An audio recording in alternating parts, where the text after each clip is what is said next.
Hello everyone, welcome to the class. This is your educator CA Prakash Rai welcoming you all to this wonderful lecture जिसमें हम आज पढ़ने वाले हैं section 43 CA.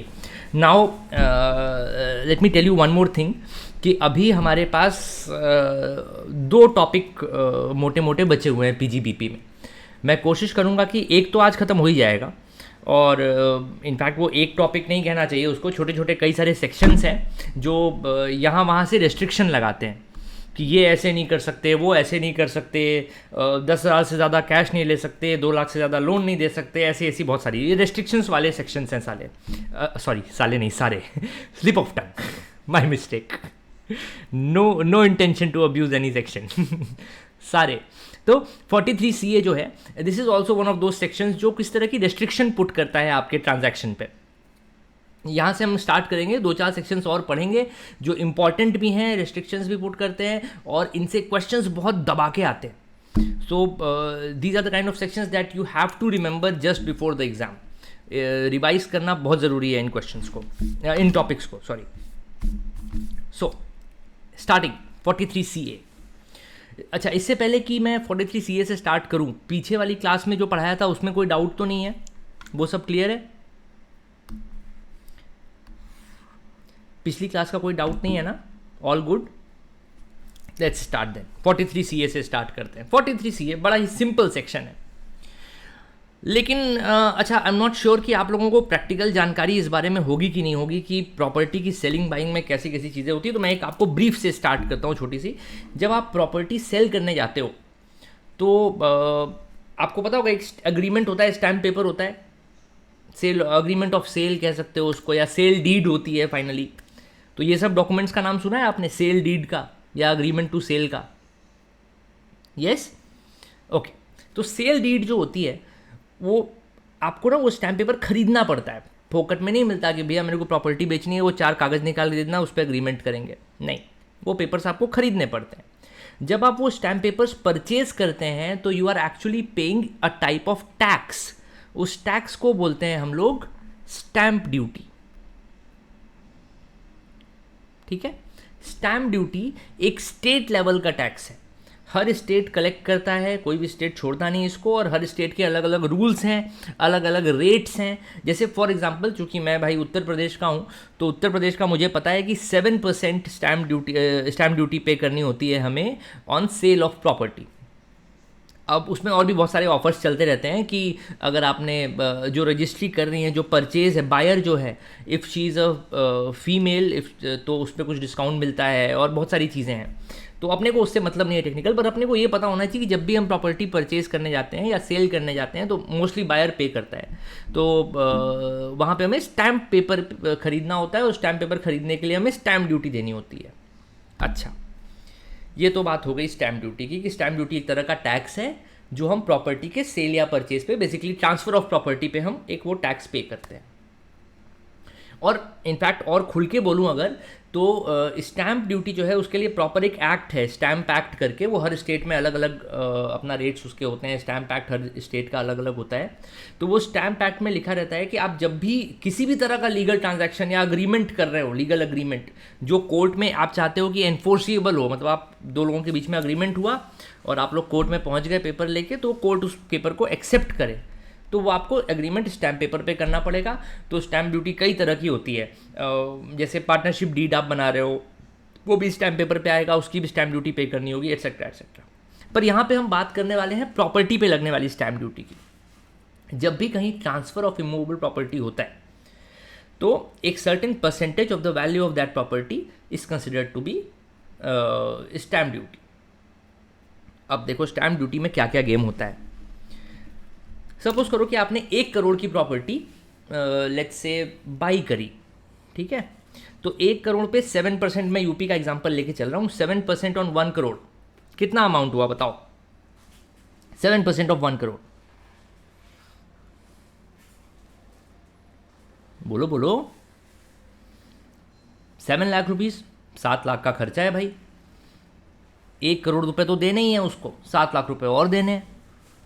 अब ये खर्चा बचाने के लिए लोग सारा दिमाग लगाते हैं, क्या करें यार कि ये खर्चा ना लगे. सबसे पहली चीज़, सबसे पहला काम क्या करते हैं वो लोग, बोलते हैं कि सर ऐसा करो ना, कुछ तो आप कैश में ले लो कंसिडरेशन, 1 करोड़ का है तो सपोज करो 50 लाख आप कैश ले लो, 50 लाख मैं बैंक से ट्रांसफ़र कर देता हूँ, अपन पक्के से पेपर में 50 लाख ही लिखेंगे, लेकिन अपन प्रॉपर्टी 1 करोड़ की खरीदेंगे, ठीक, 50 लाख कैश 50 लाख बैंक में। ऐसा लोग करते हैं अक्सर। अब भाई गवर्नमेंट तो बड़ी परेशान थी इन चीज़ों से, पहले तो ये सब बहुत ही ज़्यादा होता था। ये सब मैं बातें कर रहा हूँ उस ज़माने की जब थोड़ा लीनियंसी, अभी भी होता ही है खैर, अब रेशियो थोड़ा कम हो गया है, नहीं तो पहले तो रेशियो बहुत ही ज़्यादा हुआ करता था, और अभी भी कुछ जगहों पे रेशियो बहुत ज़्यादा होता है। खैर मुद्दे की बात पे, तो अब जो ये प्रॉपर्टी की वैल्यू है जिस पे लोग ट्रांजैक्शन करते हैं, कहते हैं ना कि भाई 1 करोड़ का है तो 50 इधर दो 50 उधर दो, कैश में दो 50 बैंक में दो। उसमें क्या सीन होता है कि गवर्नमेंट ने बोला कि यार देखो, हमें हर समय प्रॉपर्टी का रेट तो नहीं पता रहेगा, that we are not sure about, पर हाँ जो म्यूनिसिपल कॉरपोरेशन है जिसके एरिया में वो ज़मीन पड़ रही है, उसने तो वैल्यूएशन कराया होगा, म्यूनिसिपल वैल्यूएशन एक हुआ होगा कि नहीं हुआ होगा, कि ये प्रॉपर्टी को सेल करेंगे अगर तो क्या वैल्यू आएगी। तो उस वैल्यू को कई बार एक जेनरिक टर्म में स्टैम्प वैल्यू भी बोलते हैं।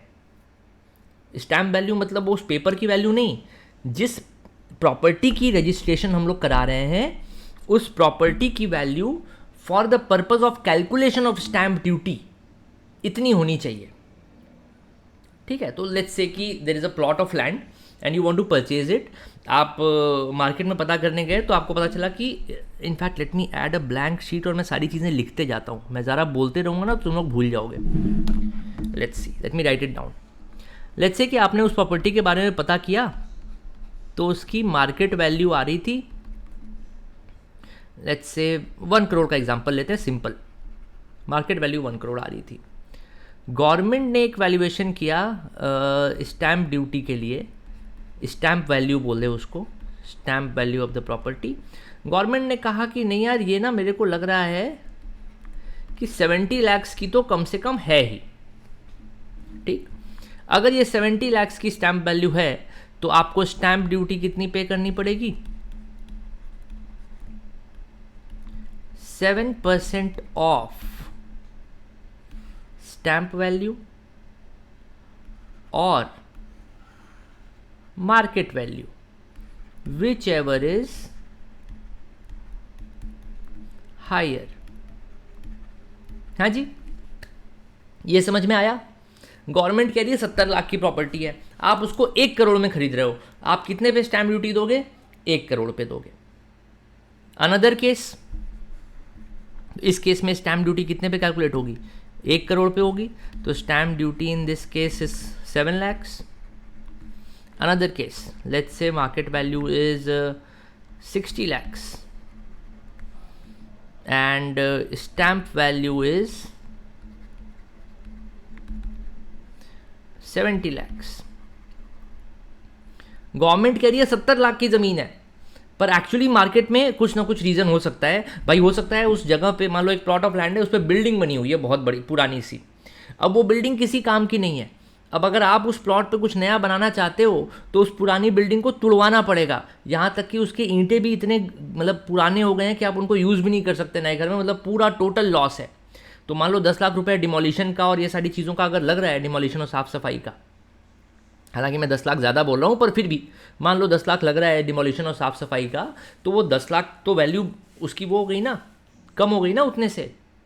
अब अगर मान लो वो प्रॉपर्टी की गवर्नमेंट ही कह रही है, गवर्नमेंट की वैल्यू, हम गवर्नमेंट की बात को मान लेते हैं कि गवर्नमेंट सही बोल रही है, हाँ भाई 70 लाख की वैल्यू तो होनी चाहिए, लेकिन फिर भी अगर हमें कुछ एक्स्ट्रा कॉस्ट देना पड़ता है तो उससे मार्केट वैल्यू कम हो जाएगी, करेक्ट? Yes, okay. अब एक प्रॉब्लम आएगी यहाँ पे प्रैक्टिकल। यहाँ पे जब आप स्टैम्प ड्यूटी कैलकुलेट करने जाएंगे तो वो बोलेगा कि भाई 70 लाख या 60 lakh whichever is higher उस पर दे दो। तो हम स्टैम्प ड्यूटी जब कैलकुलेट करेंगे तो this will become 7% of what amount बताओ? 70 lakhs और 60 lakhs? 70 lakhs, करेक्ट, बिल्कुल सही है। हम इसी हिसाब से स्टैम्प ड्यूटी पे कर देंगे, कोई दिक्कत नहीं है। जो भी आ रहा है 7 7 लेट्स से 49, सो 4,90,000, करेक्ट। यहाँ तक पूरा स्टैम्प ड्यूटी का कॉन्सेप्ट समझ में आ गया? यस। अब देखो,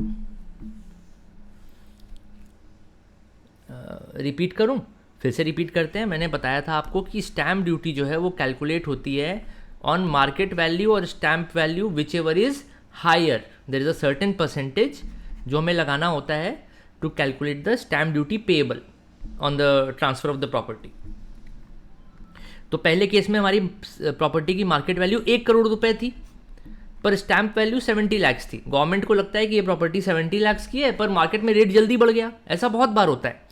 गवर्नमेंट को आइडिया नहीं होता, गवर्नमेंट की रेट जो है वो लगातार अपडेट नहीं होती रहती है डिसेंट सिचुएशन की वजह से। मार्केट रेट तुरंत अपडेट हो जाती है। अभी तुम देखो, मान लो मेरा एक छोटा सा फ्लैट है बनारस में, सिंपल छोटा 2 BHK का, नॉर्मल लोकेलिटी में, ऐसा कोई बहुत हाई फाई नहीं है। अभी उसकी मान लो market value let's say 75-80 lakh है। अभी कल को शाहरुख खान आए और वहीं पे रुक जाए, एक हफ्ता यार मैं बनारस में रहूँगा भाई, मैं तेरे ही घर रहूँगा, एक हफ्ते बाद वो रह के जाएगा, तो वो घर को मैं 1.5 करोड़ में भी बेच सकता हूँ, 5 करोड़ में भी बेच सकता हूँ। Market value immediately shoot up कर गई। पर क्या गवर्नमेंट वैल्यू शूट अप करेगी? नहीं, गवर्नमेंट की वैल्यू वहीं पड़ी रहेगी। So there is often difference between the stamp value and market value. ये प्रैक्टिकल सिचुएशन है, ये होता है। इनफैक्ट आप अपने घर का भी अब निकालोगे ना, तो आपको पता चलेगा कि मार्केट वैल्यू ज़्यादा है, स्टैम्प वैल्यू कम है। मैक्सिमम सिचुएशंस में यही होता है कि मार्केट वैल्यू ज़्यादा होती है, स्टैम्प वैल्यू कम होती है। But there are some situations, exceptional situations, जब गवर्नमेंट कहती है कि इस प्रॉपर्टी की वैल्यू ज़्यादा है, पर मार्केट में कोई उसको खरीदना ही नहीं चाहता। जैसे एक बढ़िया चौड़ी रोड है, रोड के चारों तरफ मकान बने हुए हैं। अब उस रोड पे बड़ा ट्रैफिक होता था, तो सरकार ने एक फ्लाईओवर बना दिया। अब वो जो मकान, दुकान, वो जो पूरा शहर बसा हुआ था, वो बड़ी महंगी सी प्रॉपर्टी थी। जैसे ही फ्लाईओवर बन गया, अब उस प्रॉपर्टी को एक्सेस करना मुश्किल हो गया है। उन प्रॉपर्टीज का रेट एकदम धड़ाम से गिर जाएगा मार्केट में। लेकिन क्या गवर्नमेंट अपनी वैल्यूएशन को अपडेट करेगी इतनी जल्दी? नहीं, वो वेट करेगी कि चलो कोई बात नहीं, जब अगले साल अगला सर्वे होगा तो हमें पता चलेगा क्या वैल्यू है। 1 साल, 2 साल, 5 साल, 10 साल तक हो जाते हैं कई बार वैल्यूज अपडेट हुए। तो वैल्यू पुरानी पड़ी हुई है गवर्नमेंट के पास। अब गवर्नमेंट कह रही है कि ये 70 लाख की प्रॉपर्टी है, लेकिन चूंकि वहां से हाईवे गुजर चुका है, अब उसकी वैल्यू कम होकर 60 लाख हो गई है एक्चुअल मार्केट में। ठीक, यहां तक क्लियर है सब? Manisha, is this okay? Okay. अब क्या होगा, जब आप ट्रांजैक्शन करने जाओगे तो आप एक्चुअली में कितने पैसे दोगे? एक्चुअली में आप जब बाई करने जा रहे हो प्रॉपर्टी, तो कितनी दोगे? आप गवर्नमेंट वैल्यू दोगे क्या? 70 लाख दोगे क्या उसको, सेलर को? नहीं ना, जो भाई मार्केट वैल्यू है वही देंगे हम तो। करेक्ट? बात तो सही बोले ना। गवर्नमेंट कोई भी वैल्यूएशन ले, जब हम एक्चुअल ट्रांजैक्शन करेंगे तो हम सरकारी कागज थोड़ी देखेंगे, हम तो देखेंगे कि मार्केट में आज की डेट में क्या वैल्यू है, उसके हिसाब से जो बनता है, अच्छी डील लग रही है तो हम खरीद लेंगे। तो हमने एक्चुअल पेमेंट जो करना है वो कितने का करना है इस केस में? 60 लाख का। पर स्टैम्प ड्यूटी जब हम पे करेंगे तो वो स्टैम्प ड्यूटी स्टैम्प वैल्यू पे करेंगे। So stamp duty paid on this value, stamp duty calculated on stamp value. Stamp duty हमेशा स्टैम्प वैल्यू पे ही कैलकुलेट होगी, चाहे मार्केट का रेट अप हो डाउन हो, क्या है इससे कोई फर्क नहीं पड़ता। जैसे इस केस में मार्केट का रेट स्टैम्प वैल्यू से ज़्यादा था, तो हमारा ये रूल निकला विच एवर इज हायर वाला, तो हम 1 करोड़ का मार्केट वैल्यू पे हमने स्टैम्प ड्यूटी कैलकुलेट कर ली। और अगर कम है तो फिर स्टैम्प वैल्यू पे जो भी वैल्यू आ रही है कैलकुलेट कर लेंगे। ठीक, मतलब मिनिमम स्टैम्प ड्यूटी आपको देनी ही देनी है उतनी जितनी गवर्नमेंट बता रही है। उससे ज़्यादा देनी पड़ सकती है, पर उससे कम नहीं कभी देनी पड़ेगी। ये बात समझ में आई? फिर से बताऊं, ऐसे देखते हैं, रुको, इसको भी नई स्लाइड पे लिख देते हैं। ये बात सिंपल बात है। Minimum stamp duty, minimum stamp duty payable is on stamp value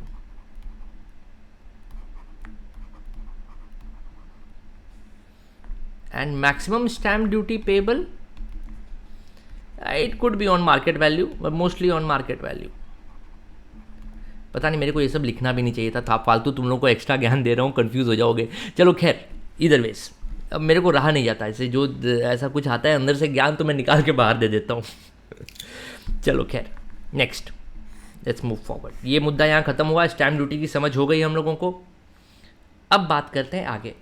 जब ये एक्सेप्शनल सिचुएशन आएगी, when market value is less then stamp value, तब यहां प्रॉब्लम आती है। पता है प्रॉब्लम क्या आती है? When market value is less then stamp value, government is suspicious.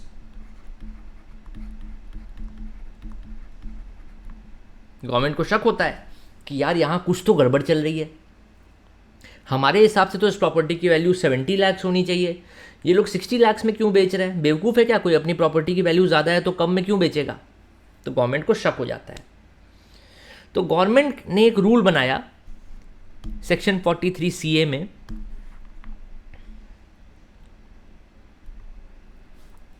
कि अगर कोई आपकी इमूवेबल प्रॉपर्टी ट्रांसफ़र हो रही है, अदर देन कैपिटल एसेट क्यों बोल रहा है, इसको मैं येलो से हाईलाइट कर देता हूँ।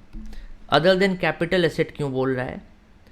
वो बोल रहा है कि अगर यार आपका ये कैपिटल एसेट है या स्टॉक इन ट्रेड है, यानी बिजनेस में आप यूज़ कर रहे हो कैपिटल एसेट की तरह, या स्टॉक इन ट्रेड, जैसे फैक्ट्री बिल्डिंग हो गई कैपिटल एसेट, ठीक है, तब तो इस पर डेप्रिसिएशन लग रहा होगा। फैक्ट्री बिल्डिंग पे डेप्रिसिएशन लगता है, लैंड पे चलो नहीं भी लगेगा, फैक्ट्री बिल्डिंग पे तो लगेगा। स्टॉक इन ट्रेड किसके लिए? बिल्डर्स के लिए। तो उनका भी जो प्रॉफिट लॉस निकालने का तरीका है वो भी अलग होता है। उनके लिए तो भाई हर प्रॉपर्टी की सेल एक नॉर्मल, जैसे आदमी खजूर बेचता है वैसे वो लोग प्रॉपर्टी बेचते हैं, तो उनका तरीका अलग है कैलकुलेट करने का, इसलिए उनको छोड़ दो और जो कैपिटल एसेट्स हैं उनको छोड़ दो। उसके अलावा अगर नॉर्मली कोई इमूवेबल प्रॉपर्टी आप सेल कर रहे हो, ट्रांसफ़र कर रहे हो, और जो कंसिडरेशन है, कंसिडरेशन समझते हो ना, sale value, it is less than the value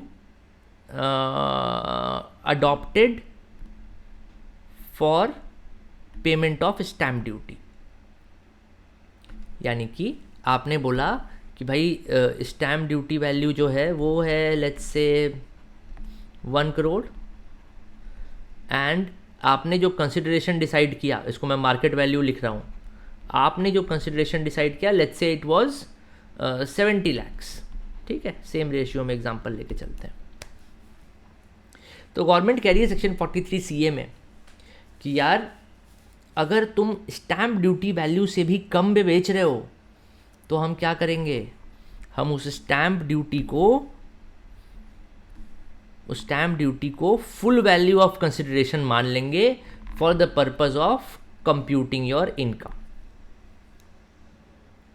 ठीक, गवर्नमेंट सीधे कहती है यार हम नहीं मानते, तुम कह रहे हो मार्केट वैल्यू 70 लाख है, हमें तो यकीन नहीं हो रहा, हमारे पेपर्स में तो 1 करोड़ है। अगर तुम 1 करोड़ से कम पे बेच रहे हो तो तुम भले ही 70 लाख रुपए रिसीव करो अपने बैंक अकाउंट में, हम तो यही मानेंगे कि तुम्हें 1 करोड़ मिला है, ज़रूर तुमने बाकी कैश में लिया होगा। ये बात समझ में आई? गवर्नमेंट अज्यूम कर लेती है कि ये तो आदमी बेईमान है, ये हमें बेवकूफ़ बना रहा है, 70 लाख की चीज़ 1 करोड़ में बेच रहा है, सॉरी 1 करोड़ की चीज़ 70 लाख में बेच रहा है, एक्चुअली में 70 लाख में नहीं बेच रहा होगा, ये 1 करोड़ में से 70 लाख बैंक में ले रहा होगा, 30 लाख जो है वो कैश में ले रहा होगा।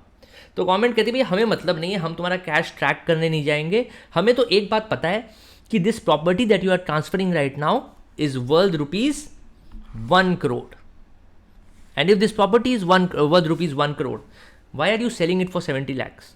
I will assume that you are selling it for 1 crore and hiding the remaining transaction money hiding the remaining 30 lakhs from the government. यहां तक मामला क्लियर हुआ? ओके, समझ में आ गया सेक्शन 43 CA क्या कह रहा है? ठीक, नेक्स्ट पैरा जो है वो सिर्फ एक डिटेल है छोटी सी, उसी बात का आगे कंटिन्यूएशन है। तो ये कह रहा है कि अगर मान लो कई बार डेट में ना डिले हो जाता है कि भाई हमने आज बात करी, प्रॉपर्टी अच्छी लगी, हमने 50,000 रुपये पकड़ा दिए और अग्रीमेंट टू सेल कर लिया कि भाई आप हम ही को बेचोगे और इस प्राइस में बेचोगे, लेकिन हमें थोड़ा टाइम दे दो पैसे इकट्ठा करने के लिए। प्रॉपर्टी के सेल परचेज में ये बहुत होता है, बहुत कॉमन है। इनफैक्ट बिल्डर्स क्या करते हैं कि फार्मर्स के साथ अग्रीमेंट टू सेल करते हैं कि आप प्रॉपर्टी अगर बेचोगे तो हम ही को बेचोगे, इस बात का ये अग्रीमेंट है। और कुछ छोटा सा अमाउंट देके उनके खेत का एग्रीमेंट टू सेल हो गया। मान लो लेट्स से 10 लाख का खेत है तो वो 1 लाख 2 लाख देके अग्रीमेंट टू सेल कर लेंगे, और फिर उस 10 लाख के खेत के लिए वो लोग क्या करेंगे, और प्राइस भी लॉक हो जाएगा बाय द वे। जब वो किसानों से डील करते हैं ना तो प्राइस भी लॉक कर देते हैं कि अब तो मुझे 10 लाख में ही बेचोगे और मेरे को थोड़ा सा टाइम चाहिए। वो टाइम ले लेते हैं, एग्रीमेंट में लिखा रहता है कि with in this time period I will make all the payments and complete the purchase. और वो क्या करते हैं कि मार्केट में उसमें फैलाते हैं, अपने कस्टमर्स पकड़ते हैं कि लाइए सर बहुत बढ़िया प्लॉट मिला है और देखो कितना बढ़िया हमने प्लॉटिंग करा है, सारी चीज़ें हैं यहाँ पे, वो है ड्रेनेज है एटसेट्रा एटसेट्रा, इलेक्ट्रिक कनेक्शन है, सब सारी चीज़ें वो बोलेंगे। और लेट्स से 2-3 महीने के बाद वो आएंगे कस्टमर को लेके और फार्मर्स को बोलेंगे कि भैया ऐसा करो कि आपने हमारे साथ अग्रीमेंट टू सेल किया था ना, मैं उसको वेव ऑफ करता हूँ, आप डायरेक्ट इन भाई साहब को रजिस्टर कर दो। तो जब वो भाई साहब को रजिस्ट्री करने जाएंगे तो वो हो सकता है कि वो 1 करोड़ की भी रजिस्ट्री हो, मतलब इतना तो वैसे डिफरेंस नहीं होता, लेकिन अगर मान लो 10 लाख में परचेज़ किया है तो वो 15-20 लाख से कम में तो नहीं बेचेगा, मिनिमम उससे अधिक ही लेगा वो, और वहाँ पे रजिस्ट्री हो जाएगी जो भी ट्रांजैक्शन वैल्यू पे हो रही है, ठीक। लेकिन इसमें एक टाइम गैप हो जाता है। तो गवर्नमेंट कह रही है कि अगर जहाँ पे टाइम गैप है, आपने पहले अग्रीमेंट करा और बाद में रजिस्ट्री कराई पूरा फुल पेमेंट करके, तो हम इस वैल्यू, इस सेक्शन के पर्पस के लिए जब हमें वैल्यू देखनी है वो हम कैसे देखेंगे, डेट ऑफ अग्रीमेंट पे देखेंगे, क्योंकि that was the first date जब आपने डिसाइड किया कि ये प्रॉपर्टी खरीदनी है। हाँ, ये बात है कि अग्रीमेंट हवा में नहीं होना चाहिए, आप some part of the consideration has been paid on or before the date of agreement, otherwise than in cash, ठीक है। कैश में तो पे करने की बात ही नहीं उठती, कैश में आपने पे करा तो वैसे भी वो डिसअलाउड है, उसको कंसिडर नहीं करेंगे, वो तो और समस्या की बात ही खड़ी हो गई, उल्टा गवर्नमेंट आपसे 10 तरह के सवाल पूछेगी, ठीक। तो अगर मान लो आपने अग्रीमेंट आज किया, 3 महीने बाद रजिस्ट्री करा रहे हो, तो डेट ऑफ अग्रीमेंट पे जो प्रॉपर्टी की वैल्यू थी वो ली जाएगी। अब आ जाओ अगली बात पे। तो 43CA तो बड़ा खतरनाक सेक्शन हो गया सर। कभी अगर मान लो सच में ऐसा हुआ कि गवर्नमेंट को नहीं पता कि प्रॉपर्टी की वैल्यू जो है वो बहुत कम हो गई है या गिर गई है किसी रीज़न से, और गवर्नमेंट हाई वैल्यू पे ही रख रही है स्टैम्प ड्यूटी वैल्यू, तब तो यार बहुत खर्चा हो जाएगा फालतू का, जितना टैक्स नहीं बनता वो भी देना पड़ेगा। Agreed? Do you agree on this? Yes. तो गवर्नमेंट ने इसका एक उपाय बताया, वो उपाय आपके कोर्स में नहीं है पर मैं बता देता हूँ, आपको पता होना चाहिए, फाइनल में जाके पढ़ोगे आप, पर मैं बता ही देता हूँ। बड़ा सिंपल उपाय। गवर्नमेंट ने कहा कि देखो, तुम्हारा कहना है कि यार इस प्रॉपर्टी की वैल्यू बड़ी कम है, जितना आप बता रहे हो उतना नहीं है, तो मैं तुम्हारी बात कैसे मान लूँ? तुमने क्या किया है ऐसा जीवन में कि हम तुम्हारी बात पे इतना वजन दें? हमें किसी प्रोफेशनल से सर्टिफिकेट ले आके दो। तो कुछ वैल्यूअर्स होते हैं गवर्नमेंट के प्रॉपर रजिस्टर्ड वैल्यू, जैसे अपन CA CS CM में कर रहे हैं ना, ऐसे वैल्यूअर्स का भी एक कोर्स होता है।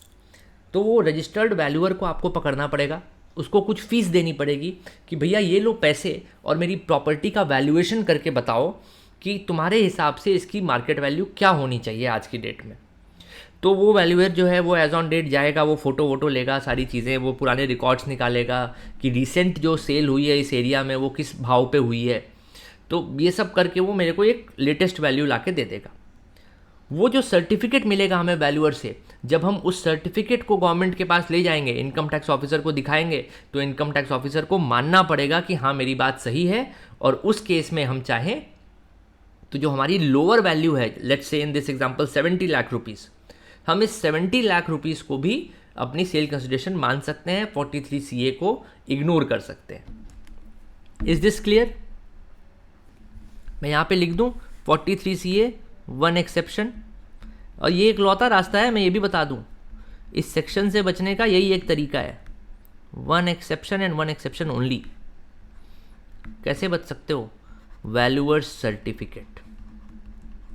वैल्यूअर्स सर्टिफिकेट, अगर किसी वैल्यूअर ने सर्टिफाई कर दिया कि आपकी प्रॉपर्टी की मार्केट वैल्यू वाकई में स्टैम्प ड्यूटी वैल्यू से कम है और जेन्युइन है, तो फिर आपको इनकम टैक्स ऑफिसर को ये दिखा के आप अपना नॉर्मल स्टैम्प ड्यूटी जो पे करना है नॉर्मल स्टैम्प ड्यूटी पे करो, जो नॉर्मल कैपिटल गेन बन रहा है वो नॉर्मल कैपिटल गेन दो। और अगर नहीं प्रोड्यूस कर पाते तुम वैल्यूअर सर्टिफिकेट, या वैल्यूअर की तुमसे झगड़ा हो जाता है, वैल्यूअर बोलता है कि नहीं नहीं ये तो प्रॉपर्टी सर 1 करोड़ की है, तो उस केस में आपको जो भी स्टैम्प ड्यूटी वैल्यू है उस पर प्रॉपर स्टैम्प ड्यूटी तो आपने पे की ही होगी, और उसी को आपका सेल कंसिडरेशन माना जाएगा। ठीक, okay sir, last para again please. वो लास्ट पैरा में बड़ी सिंपल बात बोल रहा है कि देखो कई बार क्या होता है, स्टैम्प ड्यूटी वैल्यू जो है ना वो एक स्टैटिक वैल्यू नहीं होती है कि मैं आज गया और मैंने पता किया कि सर स्टैम्प ड्यूटी वैल्यू कितनी है इस प्रॉपर्टी की, तो वो नगर निगम वाला मेरे को बोला कि सर 1 करोड़ की है। मैं 1 महीने बाद जाऊंगा ना तो वो 1 करोड़ का हो सकता है 1 करोड़ 10 लाख हो जाए, या कई बार ऐसा होता है कि 5 साल बाद भी जा रहे हैं तो भी वही वैल्यू पड़ी हुई है। तो अगर टाइम का गैप होता है तो वैल्यू चेंज होती है। ठीक, लेट्स से कि हमने अगस्त में अग्रीमेंट किया प्रॉपर्टी को बाई करने का, और हम एक्चुअल जब रजिस्ट्री कराने गए तो लेट्स से दिसंबर आ गया। अब अगस्त में वैल्यू थी 1 करोड़ रुपए, दिसंबर में वैल्यू हो गई लेट्स से 1.5 करोड़। हमारा फ़ायदा किस में है? Who am I am the seller. अगर मैं गवर्नमेंट को बोलूं कि मैंने 1.5 करोड़ में बेचा, नहीं वो एक्चुअल, अरे मेरे भाई पॉइंट ऑफ व्यू समझो, यहां हम गवर्नमेंट को क्या बता रहे हैं उसकी बात हो रही है। किताबी दुनिया से बाहर निकलिए और ऐसे सोचिए कि आपको प्रॉपर्टी अगर सेल करनी हो, आपके पास प्रॉपर्टी है कोई, आप सेल करना चाहते हैं, आपको 1.5 करोड़ रुपए मार्केट से लेट्स से कि मिल रहे हैं, तो आप गवर्नमेंट को थोड़ी बताओगे कि आपको 1.5 करोड़ मिल रहा है। गवर्नमेंट को तो आप सोचोगे कि कम से कम पता चले, ज़्यादा से ज़्यादा नहीं, कम से कम। अब लेट्स से कि डेट ऑफ अग्रीमेंट पे आपकी वैल्यू 1 करोड़ थी, डेट ऑफ रजिस्ट्री पे जब आपने एक्चुअल रजिस्ट्री कराई तो 1.5 करोड़ थी। गवर्नमेंट को आप क्या वैल्यू बताओगे? क्या वैल्यू बताने में फ़ायदा है आपको? 1 crore. Yes, lower income, lower taxes, no problem at all. ठीक, तो ये सेकेंड पैरा में यही बात बोल रहा है कि अगर रजिस्ट्री और अग्रीमेंट और रजिस्ट्री की डेट के बीच में अगर टाइम का गैप है थोड़ा, और आपको ये डाउट हो रहा है कि for the purpose of section 43 CA हम कौन सी वैल्यू पकड़ें प्रॉपर्टी की, तो जो अग्रीमेंट के डेट की वैल्यू है तुम वो पकड़ सकते हो।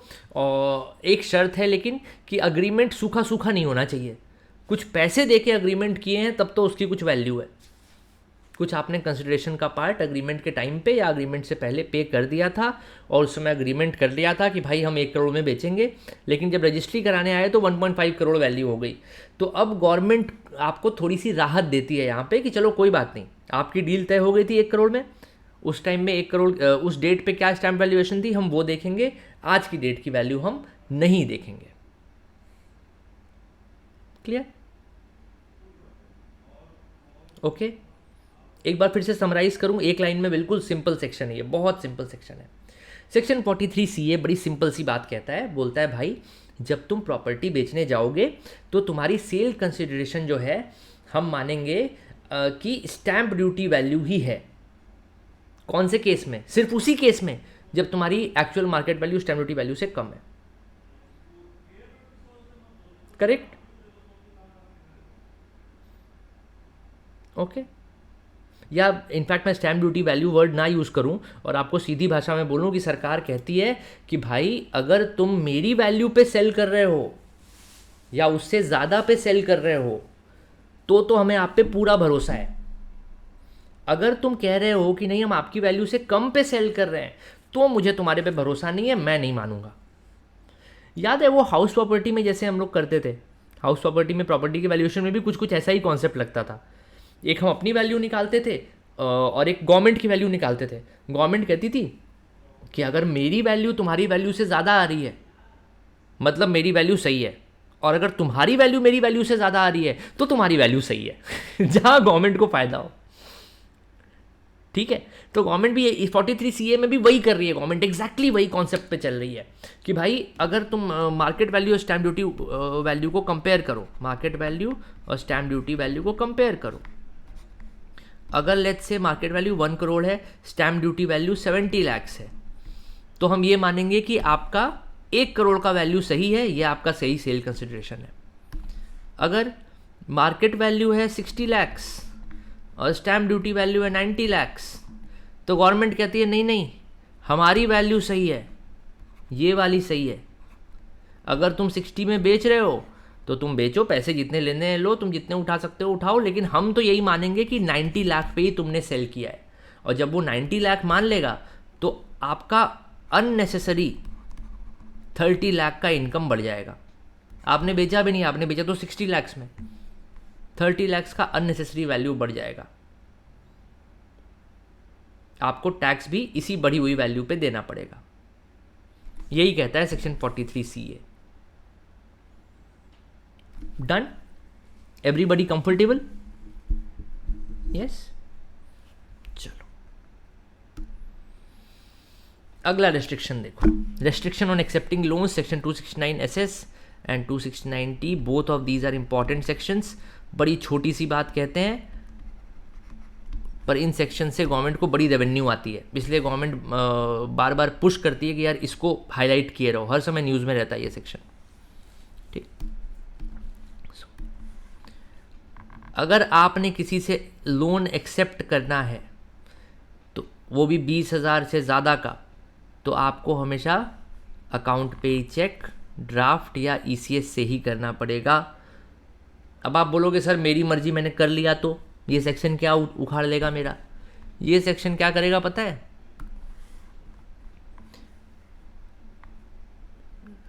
कैसे लिखें, यहाँ जगह ही नहीं है। ये इस पूरे के पूरे लोन को आपकी इनकम मान लेगा। बोलेगा 20,000 से ज़्यादा का लोन है क्या? आप बोलोगे हाँ सर वो तो 1 लाख का लोन लिया था कैश में, तो बोलेगा ठीक है, वो 1 लाख का कैश तुम्हारी इनकम हो गई। सिमिलरली आप अगर लोन को रीपे भी कर रहे हो, आपने रीपे किया और कैश में रीपे कर दिया, उसको भी इनकम मान लेगी। सेम कॉन्सेप्ट, 20,000 से ज़्यादा का लोन न लेना है न देना है।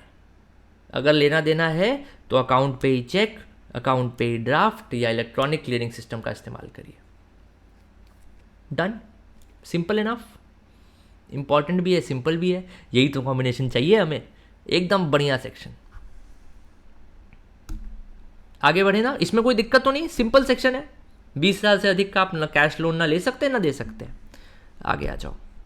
Restriction on receipt of cash exceeding 2 lakh rupees, section 269 ST। अब यहाँ वर्ड का देखो कितना इंपॉर्टेंस है। यहाँ क्या बोल रहा है? Receipt.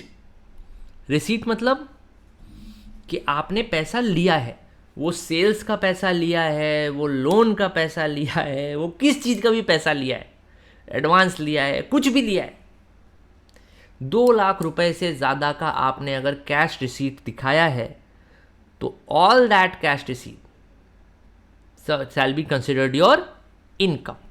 Such receipt shall become your income. Section 269 ST कहता है कि no person shall receive an amount of 2 lakh rupees और मोर।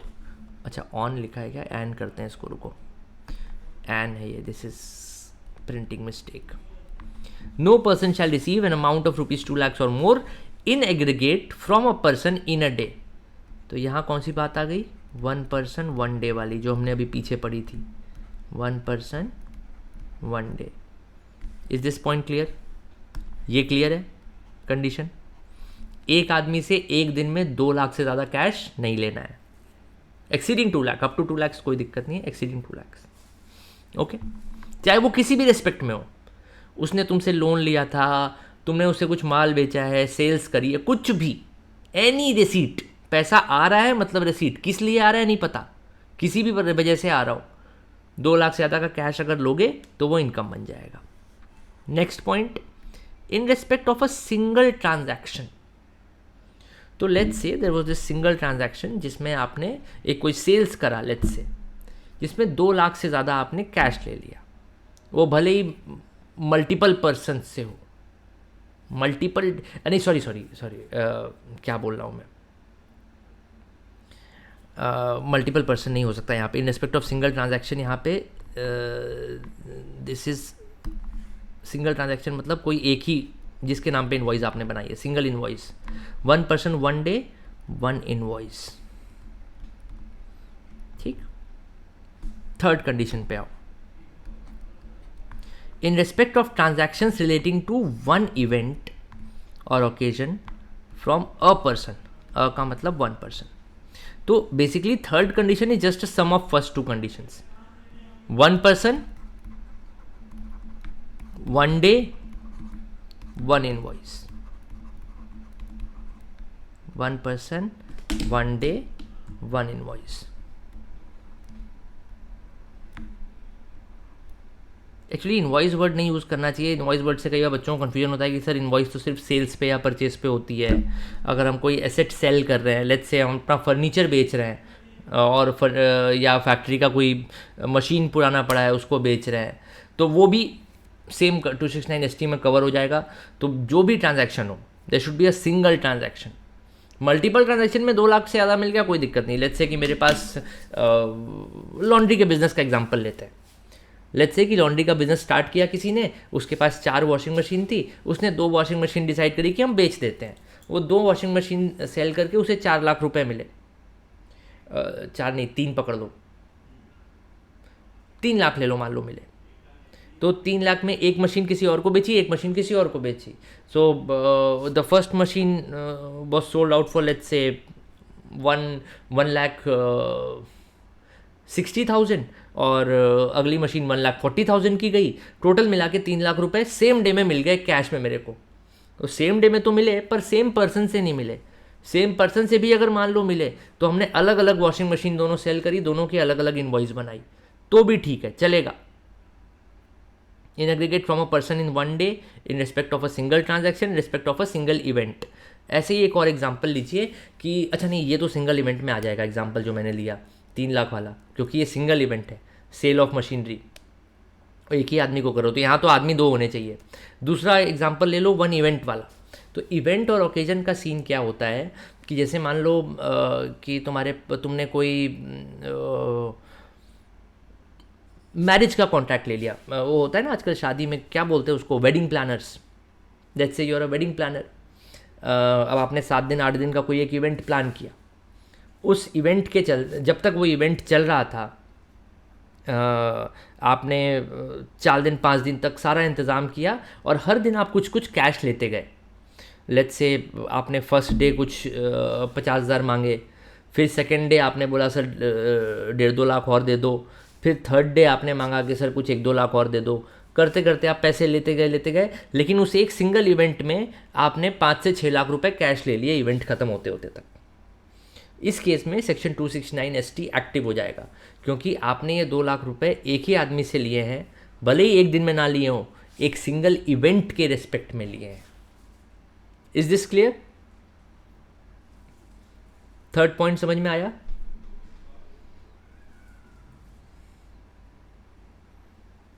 बोलो बेटा, कुछ तो बोलो यार। हाँ नहीं, रिपीट करूं? मैं रिपीट करता हूं। देखो, मैं तीनों पॉइंट फिर से रिपीट करता हूं। पहला पॉइंट बोल रहा है, एक आदमी से एक दिन में 2 लाख से ज़्यादा रिसीट नहीं ले सकते।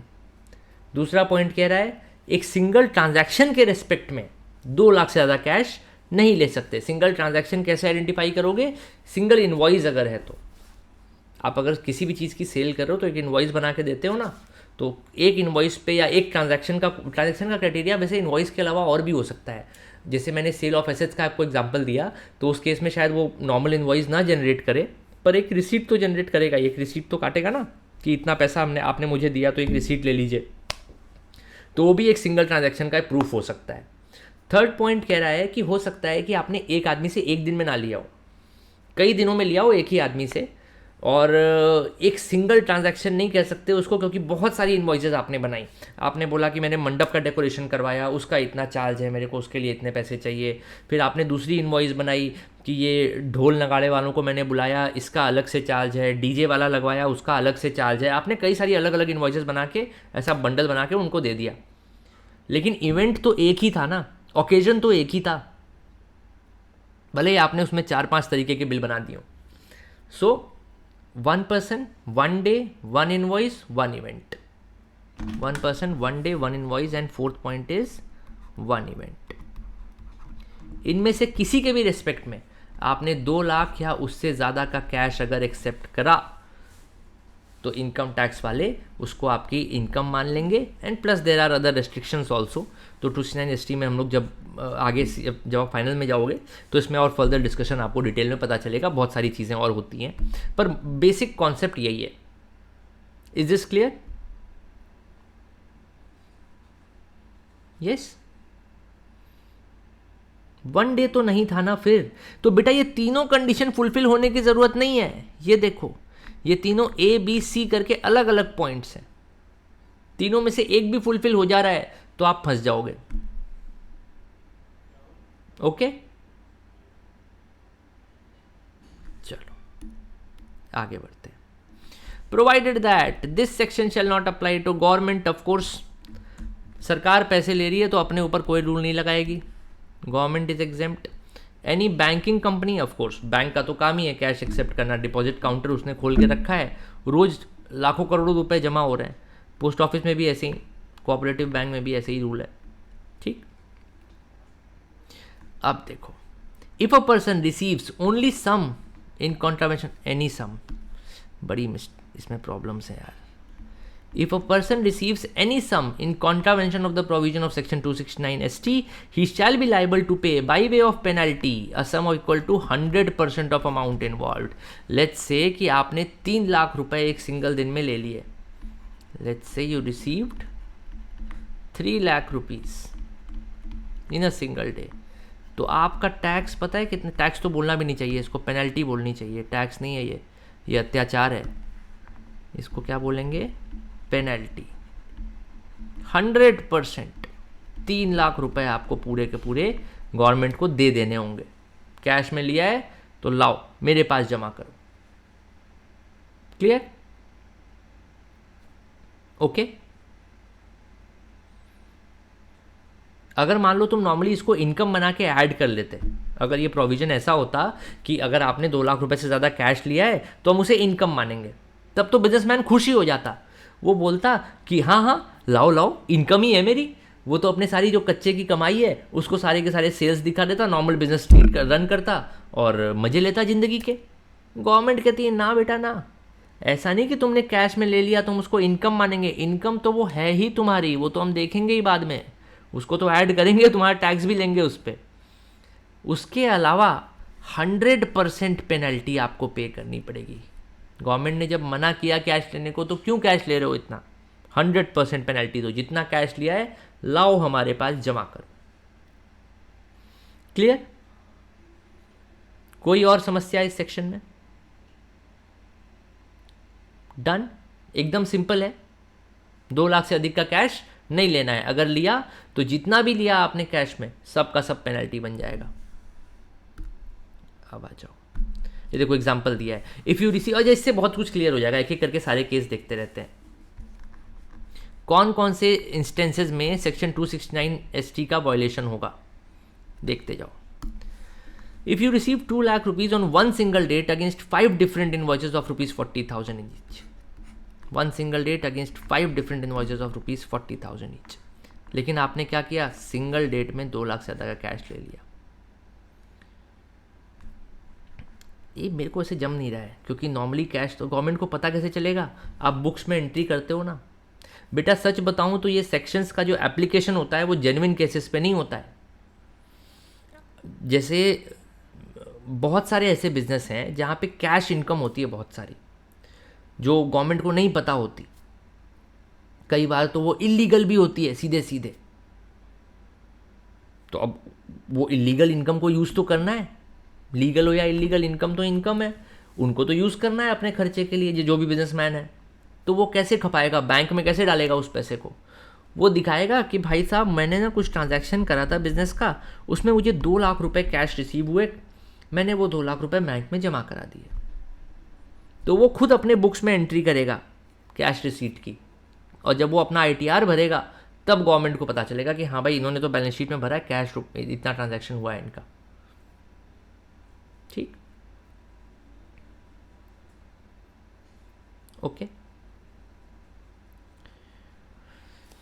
चलो, वैसे ये पॉइंट मेरे को थोड़ा सा डाउटफुल लग रहा है यार, दिस इज़ नॉट ट्रू, क्योंकि बहुत से बिजनेसेस हैं जो सेम डे में करोड़ों का सेल करते हैं पर उनकी इन्वॉइसेस सारी अलग अलग होती हैं, तो उनके ऊपर ये सेक्शन अट्रैक्ट नहीं होता है। बट चलो खैर, इसको मैं क्वेश्चन मार्क लगा के आगे बढ़ता हूँ। नेक्स्ट, इफ़ यू कलेक्ट 20, ये तो सही है, सिंगल बिल है 2 लाख से ज़्यादा का,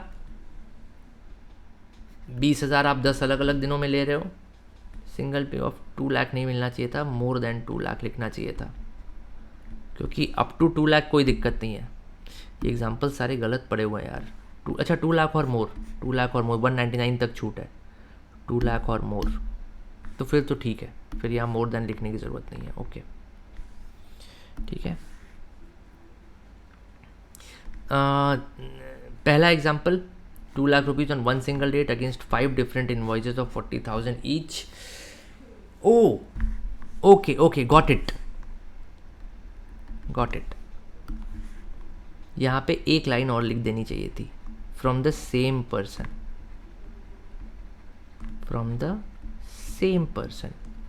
पहला पॉइंट क्या कहता था, एक आदमी से एक दिन में 2 लाख से ज़्यादा कैश ले लिया तो आपको पेनल्टी लग जाएगी। ये वही एग्जाम्पल है। पहला पॉइंट क्लियर हुआ अभी? Yes, single date same person. Second example क्या बोल रहा है, एक ही बिल था, there was the single bill of 2 lakh rupees, पर आपने 10 दिनों में 20-20 हज़ार कलेक्ट किए। आई डोंट केयर, ये पूरा का पूरा आपका 269 ST को अट्रैक्ट करेगा और आपको पूरी की पूरी 2 लाख रुपए की पेनल्टी भरनी पड़ेगी। थर्ड पॉइंट क्या बोल रहा है कि इवेंट एक ही था, आपने क्या किया, उस एक इवेंट के लिए ही पहले 1.5 लाख लिए, फिर 50,000 लिए, पर चूंकि इवेंट सेम था सेक्शन 269 ST अट्रैक्ट हो जाएगा और यहाँ पे आप कैश पेमेंट नहीं ले सकते। क्लियर?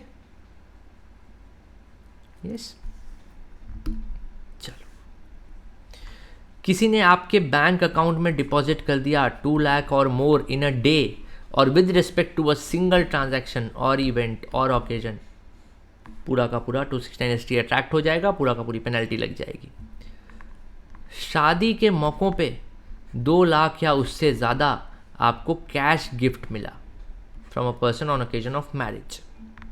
2 लाख से ज़्यादा का कैश गिफ्ट एक सिंगल पर्सन से अगर आपको मिल रहा है, अ पर्सन लिखा है, इज सिंगुलर यानी सिंगल पर्सन, एक आदमी से अगर मिला आपको 2 लाख से अधिक का कैश गिफ्ट आपकी शादी में, that will be taxable, not just taxable, पर वो पूरे का पूरा अमाउंट आपको पेनल्टी के तौर पे देना पड़ेगा गवर्नमेंट को। अपनी जेब में कुछ भी नहीं बचेगा। जो शादी के लिफाफे आते हैं वो जोड़ के अगर 2 लाख रुपए से ज़्यादा होते हैं तो गवर्नमेंट ले जाएगी सारा पैसा। मैं तो कहता हूँ शादी के लिफाफे कभी जोड़ने ही नहीं चाहिए, जितने आए जेब में भरते जाओ, खर्चे करते जाओ। Done? Is this clear now? 269 ST। Okay, ये हम लोग का रेस्ट्रिक्शन वाला पार्ट क्लियर हुआ। अब एक छोटा सा सब टॉपिक टाइप का बोलो, 44AA 44AB ये खत्म करते हैं, प्रिजम्पटिव टैक्सेशन खत्म करते हैं, and after that we will sum up the PGBP का काम खत्म और नया हेड स्टार्ट करेंगे अपन कल की क्लास से। वैसे लगता नहीं आज हो पाएगा सारा, चलो कोशिश करते हैं, जितना हो जाए हो जाए।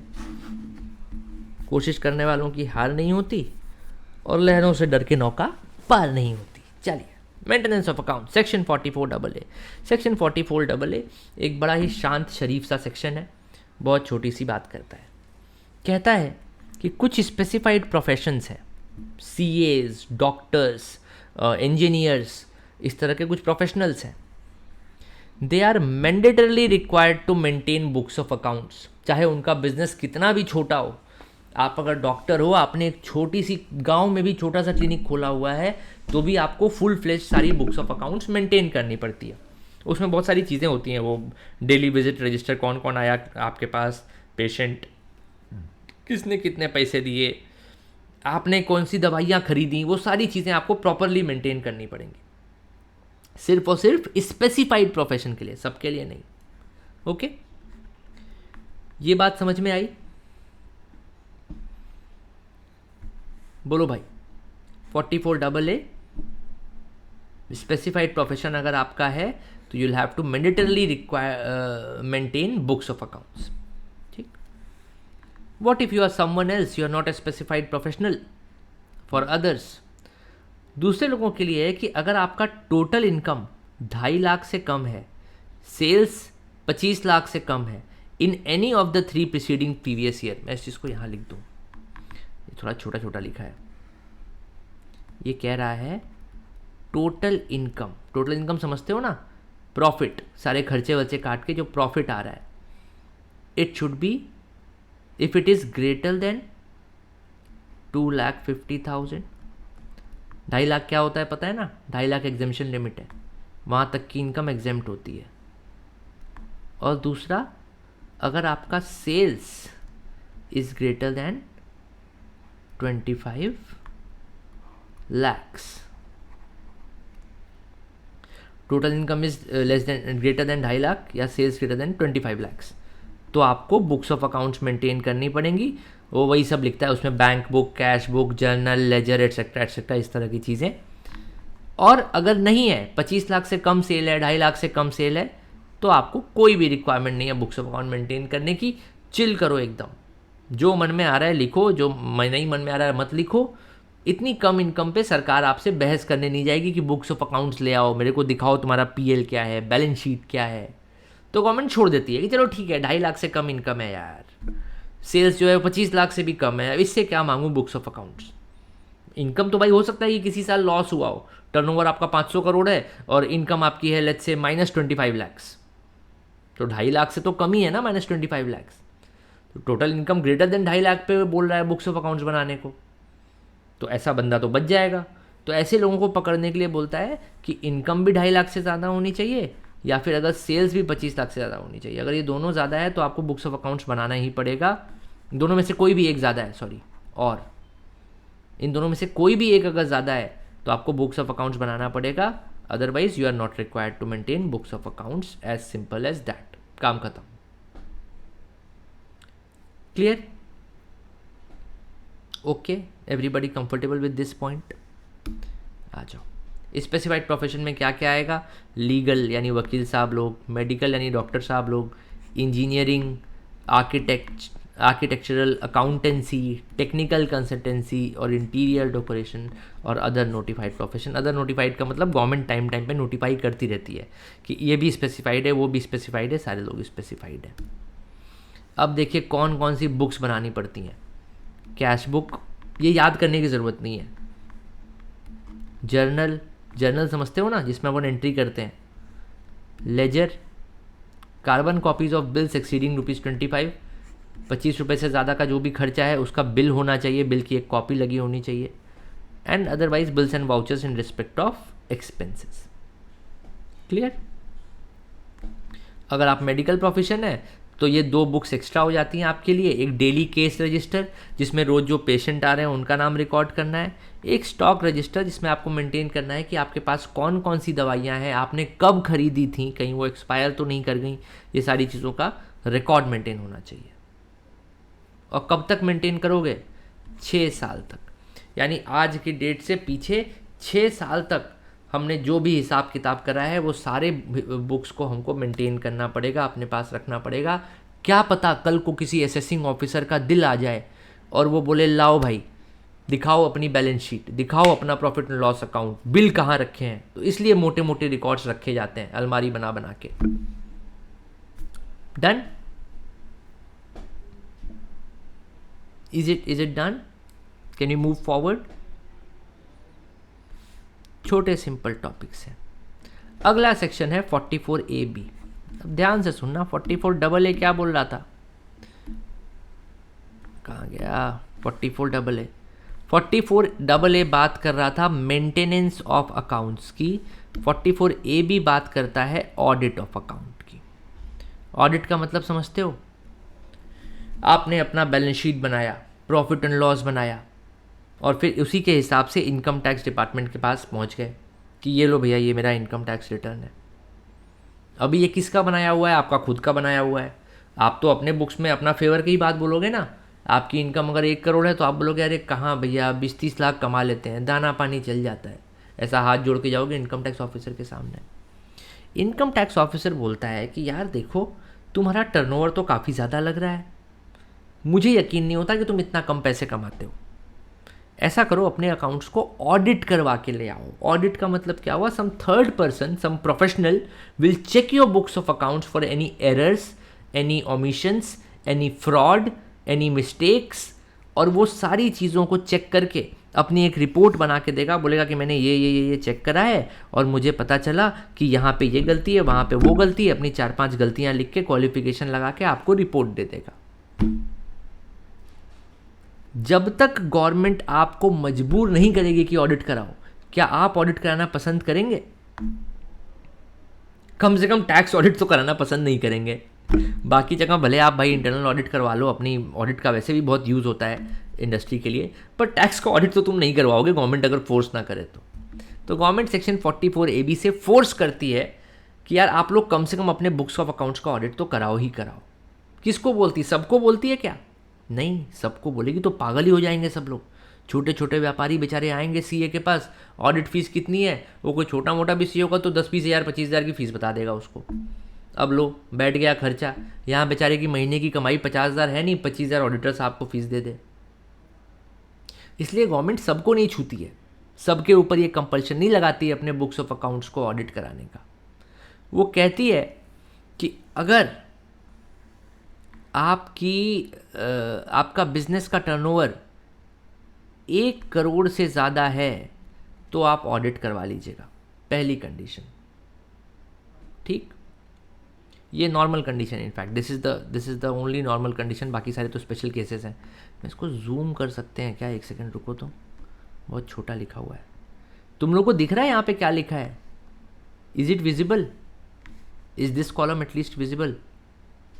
ठीक है, तो गवर्नमेंट सबसे पहली बात बोलती है कि भाई साहब अगर आपकी सेल्स इस साल 1 करोड़ से ज़्यादा रही, मतलब आपने अच्छा बिजनेस किया है, आप ऐसा करो, ऑडिट का खर्चा आपके लिए कोई बड़ा खर्चा नहीं होगा, अपने बुक्स ऑफ अकाउंट्स को ऑडिट करवा लो। Okay, done. ये बात क्लियर हो गई? यस। अगली बात सुनो, अगर इनफैक्ट एक second, just give me 1 second, मेरे को एक बार कंफर्म करने दो। इस साल शायद लिमिट और बढ़ी है, 44AB की जो लिमिट है वो थोड़ी सी बढ़ी है फॉर असेसमेंट ईयर 22-23। एक सेकेंड, असेसमेंट ईयर 22-23, 1 सेकेंड। हाँ, 1 करोड़ 5 करोड़ भी ठीक है। हाँ, 10 करोड़ किया गया है। ओके, चलो लेट्स से ये जो 5 करोड़ से, it's not 5 crore any more, it's 10 crore now. मेरे को ध्यान आ रहा था, बस आई वॉज नॉट श्योर कि इस साल से एप्लीकेबल हो गया है कि नहीं। ठीक है, अब देखो पहली बात गवर्नमेंट ने क्या बोली। गवर्नमेंट ने सबसे पहले बोला कि भाई साहब इस साल कितने का माल बेचा है? आप बोलते हैं 1.5 करोड़ का, तो गवर्नमेंट बोलेगी 1 करोड़ से ऊपर का माल बेचा है आपने, अब तो आपको ऑडिट कराना पड़ेगा। ठीक है जी, बहुत बढ़िया बात है, करा लेंगे ऑडिट। फिर गवर्नमेंट कहती है कि भैया एक बात बताना, आपने ये जो सेल परचेज करा है तो पेमेंट रिसीट भी करी होगी, ये पेमेंट रिसीट आपने कैश में करी है या बैंक में करी है, ये बता दो। अगर आपने कैश में करी है फिर तो मैं आपसे बड़ा नाराज़ हूँ, कैश में तो आपको नहीं करना चाहिए था। 1 करोड़ से ऊपर आपका टर्नओवर भी है, ऐसा करिए ऑडिट कराइए। मुझे तो आप पे भरोसा नहीं हो रहा, कैश में आपने पता नहीं कैसी कैसी एंट्री दिखाई होगी, पता नहीं सच है या झूठ है। जब तक आप ऑडिट नहीं कराओगे ना, मैं भरोसा नहीं करूँगा। ठीक, ये तो हो गई पहली बात। फिर गवर्नमेंट बोलती है, मान लो कोई बंदा बोलता है सामने से कि अरे यार आप क्यों परेशान हो रहे हो, हमने तो सारा पैसा बिल्कुल बैंक में लिया है, बैंक से पैसा दिया है, कैश में तो हम काम ही नहीं करते, फिर आपको हमारे ऊपर कैसा शक हो रहा है? हम तो जो भी कर रहे हैं हमारे बैंक स्टेटमेंट में दिख रहा है, उसी के बेसिस पे हमने बुक्स ऑफ अकाउंट्स बनाया है, उसी के बेसिस पे हमने आपको टैक्स दिया है। तो गवर्नमेंट कहती है बड़ी अच्छी बात है भाई साहब, आप तो बड़े ही अच्छे इंसान हो, बिल्कुल कैश तो लेना ही नहीं चाहिए सर, आपके जैसे लोगों की इस देश को सख्त ज़रूरत है। आप ऐसा करिए कि जब आपका टर्नओवर 10 करोड़ पहुंच जाएगा तब आप ऑडिट कराइएगा। यानी कि पहली लिमिट गवर्नमेंट ने दी 1 करोड़ की, उसके बाद बोला कि अगर 5% ऑफ योर टोटल रिसीट या 5% of your total payments, minimum 5%, नहीं ऐसे नहीं बोलना चाहिए, रुको, let me rephrase it another way. Government कहती है कि अगर आपकी टोटल रिसीट्स का 5% से भी कम कैश रिसीव किया है आपने, तो आपके लिए लिमिट 10 करोड़ हो गई। सिर्फ रिसीट्स ही नहीं बल्कि पेमेंट्स भी, सेम कंडीशन। आपकी total let's say your total receipt is let's say 10 crore, ठीक है, या और ज़्यादा कर देते हैं भाई, टर्नओवर ज़्यादा है ना, टर्नओवर कर देते हैं, लो जी, ऐसा करते हैं, हाँ 8 करोड़ करते हैं, मान लो टर्नओवर 8 करोड़ का है, ज़्यादा करने की ज़रूरत नहीं है। ठीक है, अगर टर्नओवर 8 करोड़ का है तो आपको ऑडिट करानी पड़ेगी नहीं करानी पड़ेगी? 8 करोड़ का आपने टर्नओवर किया, टोटल रिसीट मैंने यहाँ लिखा है, रुक जाओ इसको ऐसे कर देते हैं, इसको पहले लिख देते हैं टर्नओवर 8 करोड़ कर देते हैं, और टोटल रिसीट जो है वो कर देते हैं, लेट्स से थोड़ा ज़्यादा ही करते हैं 8 से, क्योंकि सेल्स का पैसा तो मिला ही मिला है, प्लस हमने हो सकता है कुछ और ट्रांजैक्शन करे हो छोटे मोटे, तो मान लो 9 करोड़ मान लो, टोटल रिसीट आपकी हो गई 9 करोड़, टर्नओवर हो गया 8 करोड़। तो इस केस में क्या आपको ऑडिट कराना है? हाँ जी कराना पड़ेगा, 1 करोड़ से ज़्यादा का टर्नओवर है, बट हम देखेंगे कि कैश रिसीट कितनी है, कैश रिसीट कितनी है, कैलकुलेट करो भाई, 9 करोड़ का 5% कितना हुआ?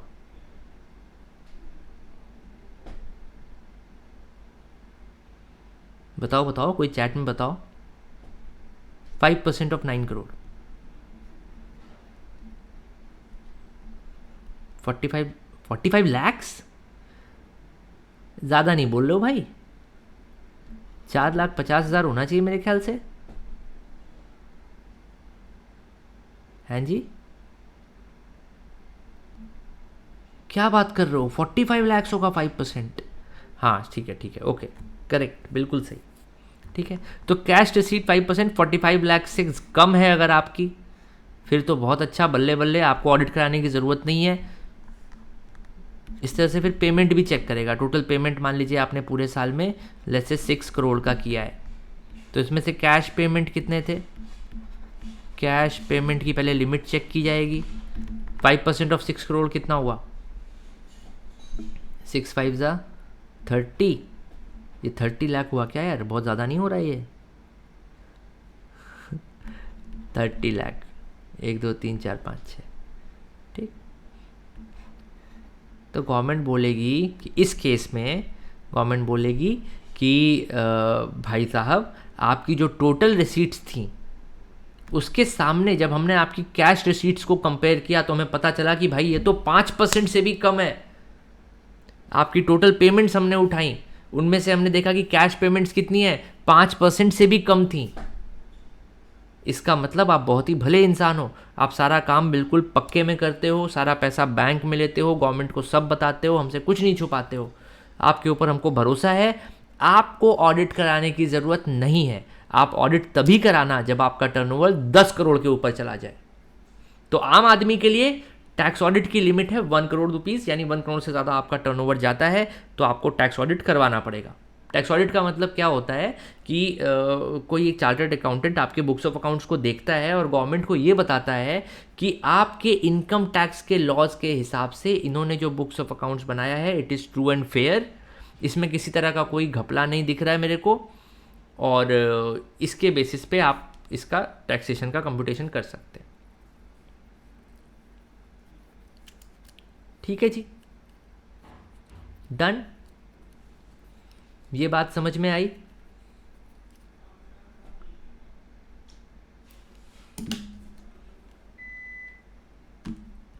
ओके, अब इससे जुड़ी हुई जो बाकी इधर उधर की बातें हैं वो कर लेते हैं।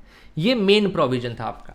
अगर आपसे कोई पूछे कि 44AB में लिमिट कितनी है टैक्स ऑडिट की, तो आप पहले क्या बोलोगे? पहले बोलोगे 1 करोड़, फिर बोलोगे कि लेकिन अगर किसी बिजनेसमैन के टोटल रिसीट्स का 5% से कम कैश रिसीट है और टोटल पेमेंट्स का 5% से कम कैश पेमेंट है, और याद रखना ये यहाँ एंड है और नहीं है, दोनों चीज़ें चेक करनी पड़ेंगी। अगर ये दोनों कंडीशन फुलफिल होती है तो आपके लिए टैक्स ऑडिट करवाने की लिमिट 1 करोड़ से बढ़ के 10 करोड़ हो जाएगी। ठीक, लेट्स से कि रिसीट्स आपका सारा पक्के में है, आप बैंक में सारा पैसा ले रहे हो लेकिन कैश आप पेमेंट कर रहे हो, उस केस में भी आप फंस जाओगे। रिसीट और पेमेंट दोनों ही पूरे के पूरे पक्के में होने चाहिए, बैंक से होने चाहिए। अगर कैश में 5% से ज़्यादा हुए, क्योंकि भाई कहीं ना कहीं तो इमरजेंसी में कैश निकालना ही पड़ता है। लेट्स से कि तुमने ऑफिस में चाय मंगवाई, अब वो चाय वाले को तो कैश दोगे ना, उसको थोड़ी नहीं NEFT करने जाओगे, तो थोड़ा बहुत कैश तो रहेगा, वो सब लोग समझते हैं। गवर्नमेंट कितना अलाउ करती है? बोला 5% तक। टोटल रिसीट के 5% तक का कैश कोई दिक्कत नहीं है। टोटल पेमेंट का 5% तक अगर कैश में हो रहा है कोई दिक्कत नहीं है। उससे ज़्यादा अगर हो रहा है तो फिर आपको भैया 1 करोड़ से ऊपर टैक्स ऑडिट कराना पड़ेगा, क्योंकि अब हमको आपके ऊपर भरोसा नहीं रहा, आप बहुत ज़्यादा कैश का खर्चा दिखा रहे हो। ओके, अगर आपका कैश रिसीट और कैश पेमेंट टोटल रिसीट और टोटल पेमेंट के 5% से कम है तो आपको ऑडिट तब कराना है जब 10 करोड़ के बाद टर्नओवर हो। अगर आपका कैश रिसीट और कैश पेमेंट अपने टोटल रिसीट्स और टोटल पेमेंट से 5% से ज़्यादा है, 5% से ज़्यादा है, तो आपको ऑडिट कहाँ करानी पड़ेगी? 1 करोड़ का टर्नओवर पास होते ही करानी पड़ेगी। जैसे ही आपका टर्नओवर 1 करोड़ 1 लाख रुपीज़ हो गया, आप टैक्स ऑडिट की कैटेगरी में आ गए, टैक्स ऑडिट करवा लो। अगर आपने कैश में ट्रांजैक्शन जैसे नॉर्मल लोग करते हैं वैसा नॉर्मली कैश ट्रांजैक्शन किया है तो फिर आपको इतना तो बियर करना पड़ेगा, ऑडिट तो कराना पड़ेगा, क्योंकि अब हमें आपके ऊपर भरोसा नहीं रहा। जो ज़्यादा कैश का लेन देन करता है गवर्नमेंट उसकी तरफ शक की निगाह से देखती है। डन, ये अपना कवर हो गया पर्सन कैरिंग बिजनेस। अब बाकी सब इसी के वेरिएशन है, मेन टॉपिक यही था, मेन सेक्शन यही था, बाकी सब इसी के 2-4 वेरिएशंस हैं, अलग अलग केसेस हैं। पहला केस, अगर कोई कमीशन या ब्रोकरेज का इनकम कमा रहा है, एजेंसी बिजनेस में है, तो उसके लिए भाई हम टर्नओवर तो देख नहीं सकते, रिसीट पेमेंट देख नहीं सकते, क्योंकि कमीशन वाले बंदे अपना कोई बुक्स ऑफ अकाउंट्स तो बनाते नहीं हैं। वो क्या करते हैं, वो कमीशन आ रहा है बैंक में, बहुत होगा तो एक एक्सेल शीट बना लेंगे, हाँ भाई इस साल इतनी कमीशन आई और इतना मेरा टारगेट है, मैंने इतनी की पॉलिसी करी, एट्सेट्रा एट्सेट्रा। अगर आप किसी भी तरह के एजेंट हैं, आप ब्रोकरेज का काम करते हैं, तो आपके लिए there is just 1 single limit which is 1 crore. ये 10 करोड़ वाला ऑफर आपके लिए नहीं है। Is it clear? 1 करोड़ से ऊपर का रिसीट होते ही आपको ऑडिट कराना ही पड़ेगा। ठीक, तो ये पॉइंट भी हो गया अपना। चलो, ये भी कवर हो गया, ये भी कवर हो गया, ये भी कवर हो गया। ये पॉइंट देखते हैं। अ पर्सन कैरिंग ऑन प्रोफेशन। अब मान लो कोई बिजनेस ही नहीं करता, प्रोफेशन करता है, प्रोफेशन प्रैक्टिस करता है, जैसे वकील लोग हो गए, CA CS CMA ऐसे लोग हो गए जो जॉब ही नहीं करेंगे, वो अपनी प्रैक्टिस बना देंगे, उसको बिजनेस भी नहीं कह सकते, वो प्रोफेशन में आएगा। तो प्रोफेशनल लोगों के लिए ये 1 करोड़ की लिमिट घटा के कर दी गई है 50 लाख रुपीज़। ठीक, इसमें क्या क्या, आउट ऑफ पॉकेट एक्सपेंस को नहीं कंसिडर करेंगे, एडवांस रिसीट को नहीं कंसिडर करेंगे। सीधे सीधे आपका जो टर्नओवर है बिजनेस का, प्रोफेशन का, वो अगर 50 लाख से ज़्यादा है तो आपको टैक्स ऑडिट करानी पड़ेगी। अगर थोड़ा सा है 2 लाख 3 लाख 4 लाख 5 लाख चलेगा, कोई दिक्कत नहीं है। 40-45 लाख तक भी चलता है। 50 लाख के ऊपर गया फिर तो भाई साहब ऑडिट करानी ही करानी है, आपके पास और कोई चारा नहीं है। Is that done? Second point clear हुआ? यस, चलो आगे बढ़ते हैं फिर दोस्त। जिंदगी एक सफ़र है सुहाना, यहाँ कल क्या हो किसने जाना। आ जाओ दोस्त, ये आखिरी जो टॉपिक है, बिल्कुल लास्ट लिखा हुआ है ना जो इधर, a person covered under section 44 AD ADA AE, इसको बोलते हैं, ये इन सेक्शंस को बोलते हैं, इन सेक्शंस को बोलते हैं, कहाँ चला गया यार, मेरी पेन ही नहीं दिख रही मुझे, एक सेकेंड ना। ओह, स्लाइड शो हो गया लग रहा है। हाँ, इन सेक्शंस को बोलते हैं presumptive taxation. Let me find some space here.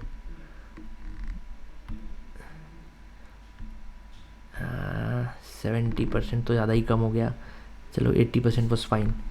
In sections को बोलते हैं सेक्शंस ऑफ प्रिजम्पटिव टैक्सेशन। जो सबसे बढ़िया टॉपिक अभी लास्ट बचा हुआ है, प्रिजम्पटिव टैक्सेशन। बड़ा ही बढ़िया कॉन्सेप्ट है, मज़ा ही आ जाएगा।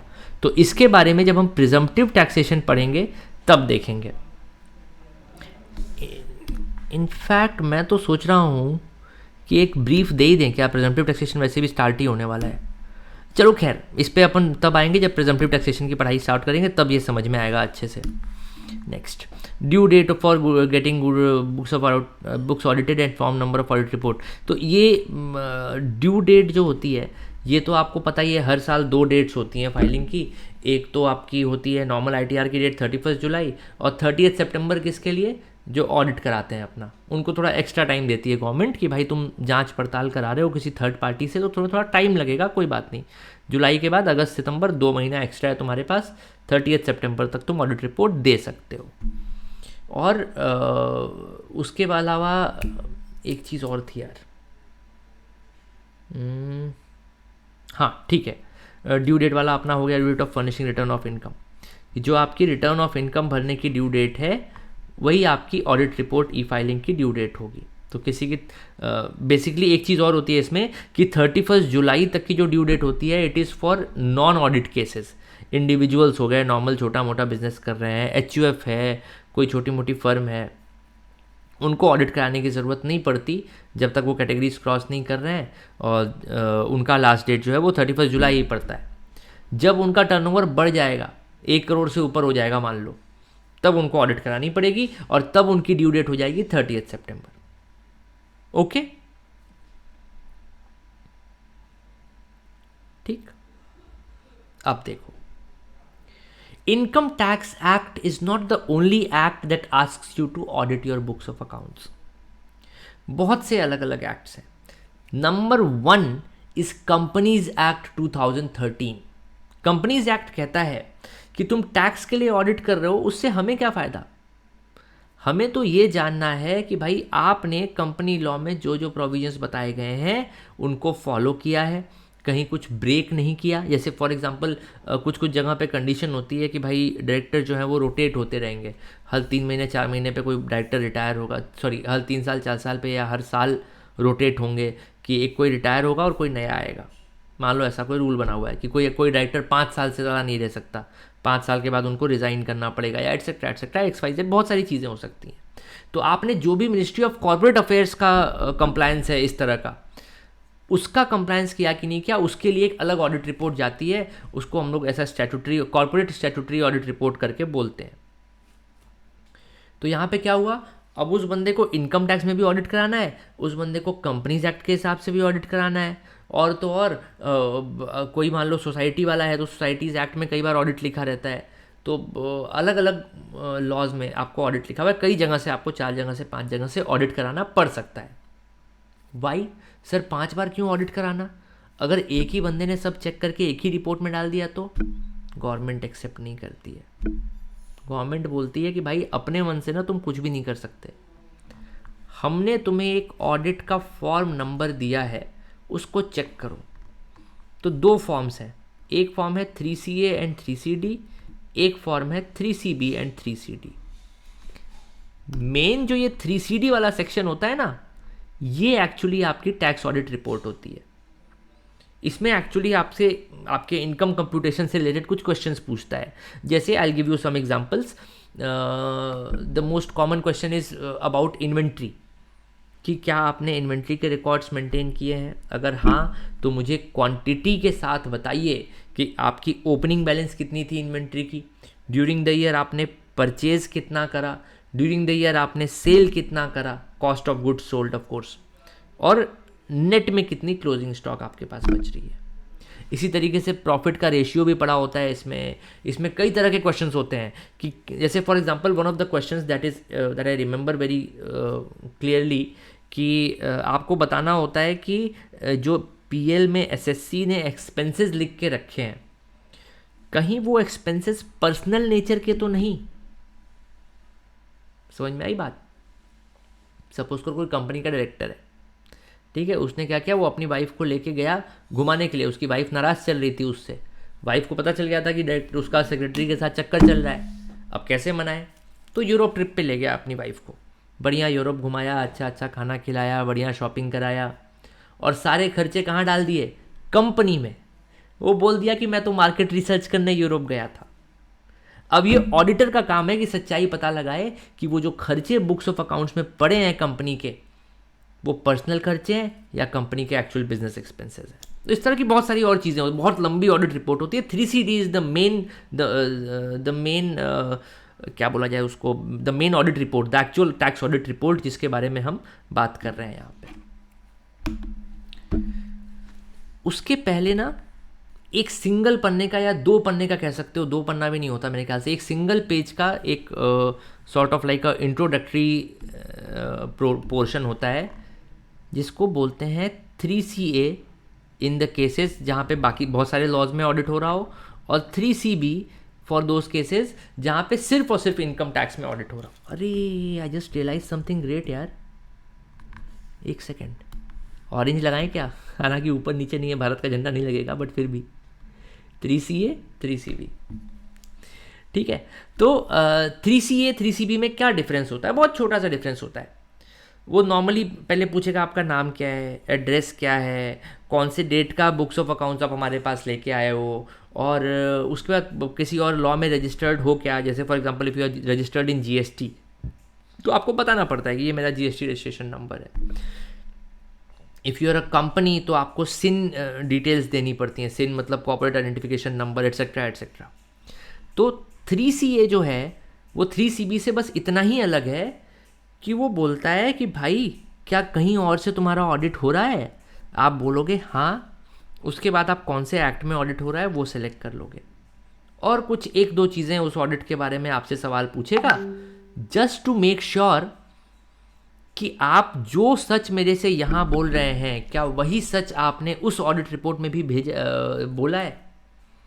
दोनों ऑडिट रिपोर्ट को लिंक करने का काम करता है 3CA। ये बात समझ में आई?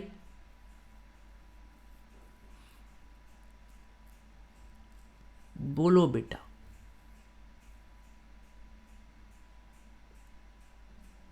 रिपीट अगेन, फिर से रिपीट करते हैं। तो टैक्स ऑडिट रिपोर्ट का एक्चुअल फॉर्मेट जो होता है, main core format, that is 3CD, पर उसके पहले एक पन्ना लगता है sort of like a introduction, जिसमें कुछ बेसिक चीज़ें बिजनेस के बारे में बेसिक इन्फॉर्मेशन लिखी रहती है। वो 2 तरीके का होता है, एक 3CA एक 3CD। वैसे तो और भी वेराइटीज़ होती हैं, पर अभी आपकी नॉलेज के लिए आपको इतना ही जानना काफ़ी है कि देयर आर 2 डिफरेंट एनेक्जर्स। एनेक्जर नहीं बोलना चाहिए, एनेक्जर तो वो होता है जो पीछे होता है, आगे जो पेपर्स लगते हैं उनको क्या बोलते हैं, बढ़िया सा एक टर्म होता है उसको। तो देयर आर 2 वेराइटीज़ जो स्टार्टिंग पेज ऐसे करके लिख दें एकदम मोटी भाषा में। जो स्टार्टिंग वाला पेज होता है ना ऑडिट फॉर्म का, वो 2 तरीके का होता है फिलहाल, for the purpose of your information. वैसे और भी होते हैं, तो 3CA एंड 3CB। तो जहाँ पे सिर्फ और सिर्फ टैक्स ऑडिट हो रहा है वहाँ पे 3CB जाता है 3CD के साथ। जहाँ पे अदर ऑडिट्स भी हैं,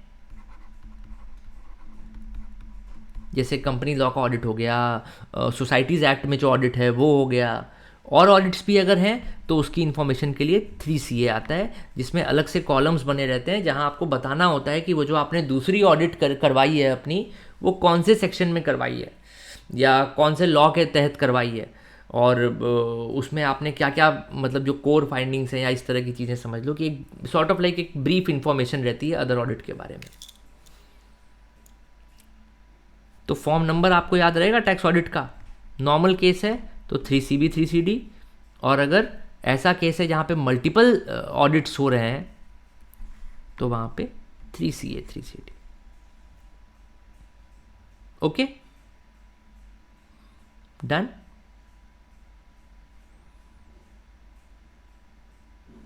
क्लियर? एक फॉर्म कंपनीज के लिए और second form other than companies के लिए है ना? नहीं दीपक बाबू, एकदम नहीं, आप गलत समझ रहे हैं, इस गलतफहमी में मत रहना। आई give you example. So let me think of a creative example. Normally देखो, कंपनीज का तो सबको पता है कि कंपनीज है तो 3CA 3CD जाएगा। कंपनीज के लिए कभी 3CB 3CD नहीं जाता है, क्योंकि ऑफकोर्स अगर आप कंपनी हैं तो आप कंपनीज एक्ट 2013 में रजिस्टर्ड हैं, और कंपनीज एक्ट 2013 आपको अलग से स्टैट्यूटरी ऑडिट करने को बोल रहा है। तो अगर आप कंपनीज एक्ट में ऑडिट करा रहे हैं तो ऑलरेडी आपका एक से अधिक ऑडिट हो गया, एक कंपनीज एक्ट का ऑडिट, एक इनकम टैक्स का ऑडिट, तो यहाँ पे आपका 3CA भरा जाएगा। लेकिन जो नॉन कंपनी है, अगर उसका कोई और ऑडिट नहीं हुआ तो वो 3CB 3CD भरेगा। डन। लेकिन आपने कहा कि एक फॉर्म कंपनीज के लिए और second form other than companies के लिए है, तो ये गलत है। Why? Because let's say that you are an individual. और कौन सा एग्जाम्पल लें? Wait, let me think.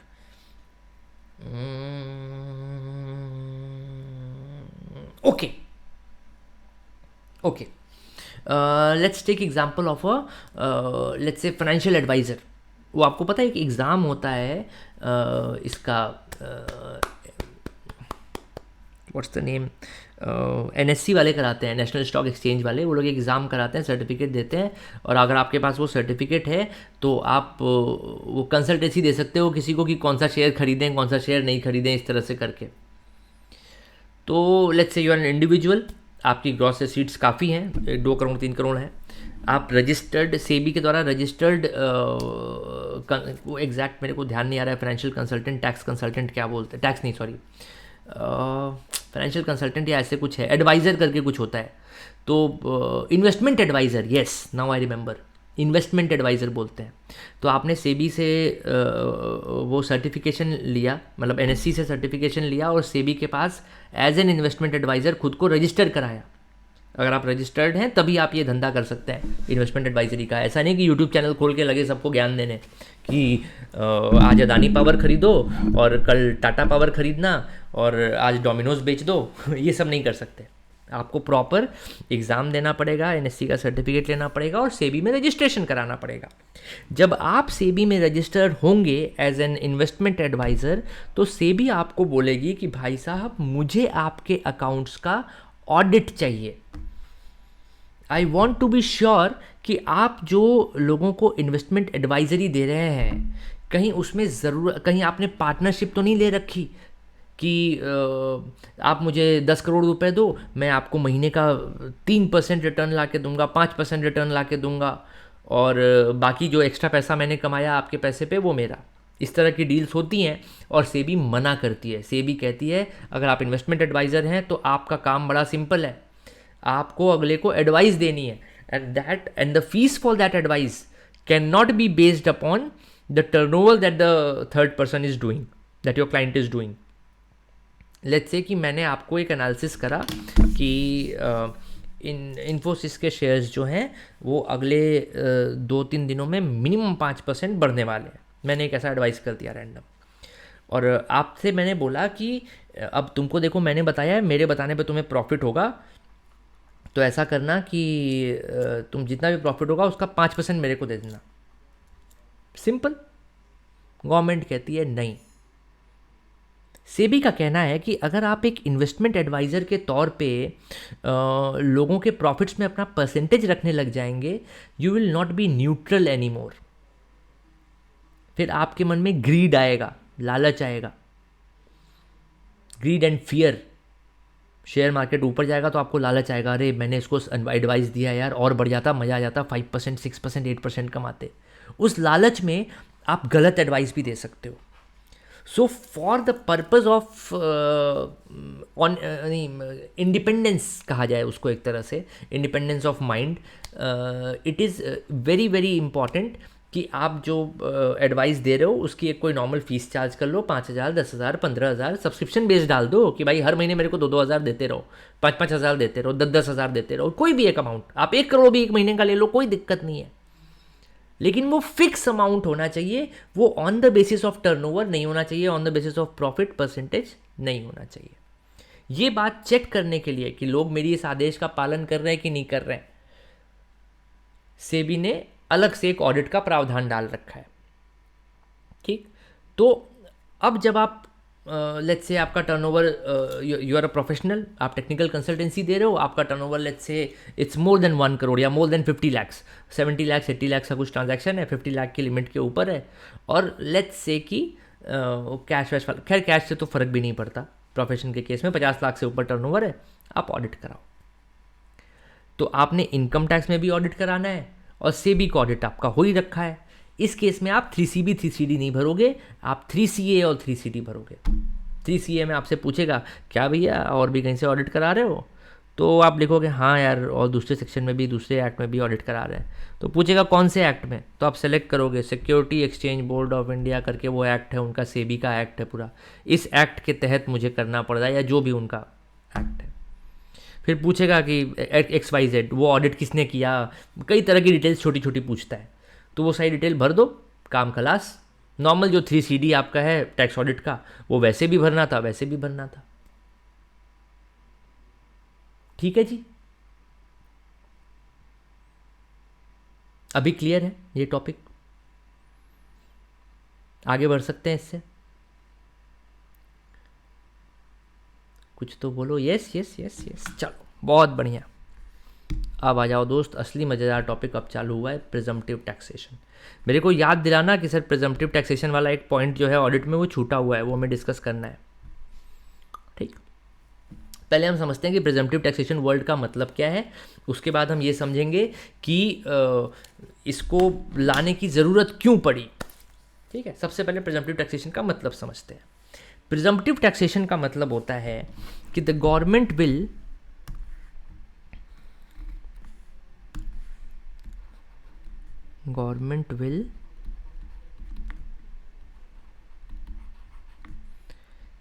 presume your income। Presume, या इसको सिंपल वर्ड अगर आपको चाहिए तो अज्यूम लिखते हैं, assume your income. Government will assume your income and charge tax on the basis of that assumption, and charge tax on that basis, ऐसे लिख देते हैं कम शब्दों में पूरी बातें। गवर्नमेंट विल प्रिज्यूम और assume your income and charge tax on that basis. Normally क्या होता है, नॉर्मल केस पहले समझो, हम हर साल पूरा मेहनत करते हैं पैसे कमाने के लिए, जब साल ख़त्म होता है तो उसका हिसाब बनाते हैं पूरा, और फिर हम एक कच्चा चिट्ठा बनाते हैं अपना, वो गवर्नमेंट को देते हैं कि भाई साहब इस साल में तो इतनी ही कमाई हुई हमारी।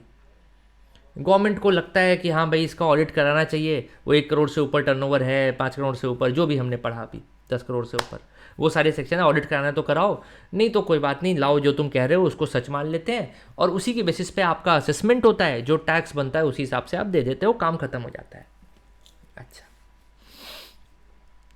लेकिन now coming to the second part कि प्रिजम्पटिव टैक्सेशन की ज़रूरत क्यों पड़ी। बहुत से व्यापारी जो बहुत छोटे स्केल पे काम कर रहे हैं, छोटी सी राशन की दुकान है यार, एक कोई स्टेशनरी की शॉप खोल ली, कोई एक मतलब जो भी तुम छोटा मोटा धंधा देखते हो अपने घर के आसपास, नॉर्मल, जो बहुत ऐसा कोई करोड़पति नहीं है, नॉर्मल भाई जी खा रहा है, छोटा व्यापारी है, उसके लिए बुक्स ऑफ अकाउंट्स मेंटेन करना बहुत बड़ा सरदर्द है। उसने BCom भी नहीं कर रखा, लड़का BA करके बैठा है दुकान पे, उसको तो अकाउंट्स का इतना समझ में भी नहीं आता। उसको तो मोटा मोटा ये पता है कि आज दिन भर में हमने इतने का सामान बेचा, इतने पैसे हमें आ गए, सेल परचेज, बस।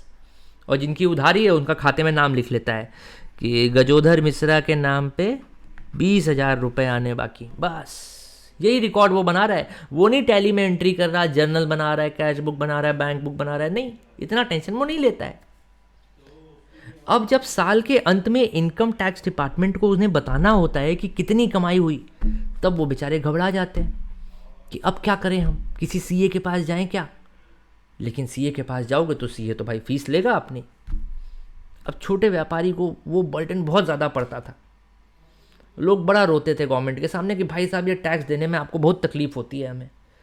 गवर्नमेंट ने कहा कि यार रो क्यों रहे हो, ऐसा हमारा इंटेंशन थोड़ी था कि तुम्हें रुला दे, तुम्हारी आंखों में आंसू आ जाए, हमें तो तुमसे 2-4 रुपये टैक्स कलेक्ट करने थे बस।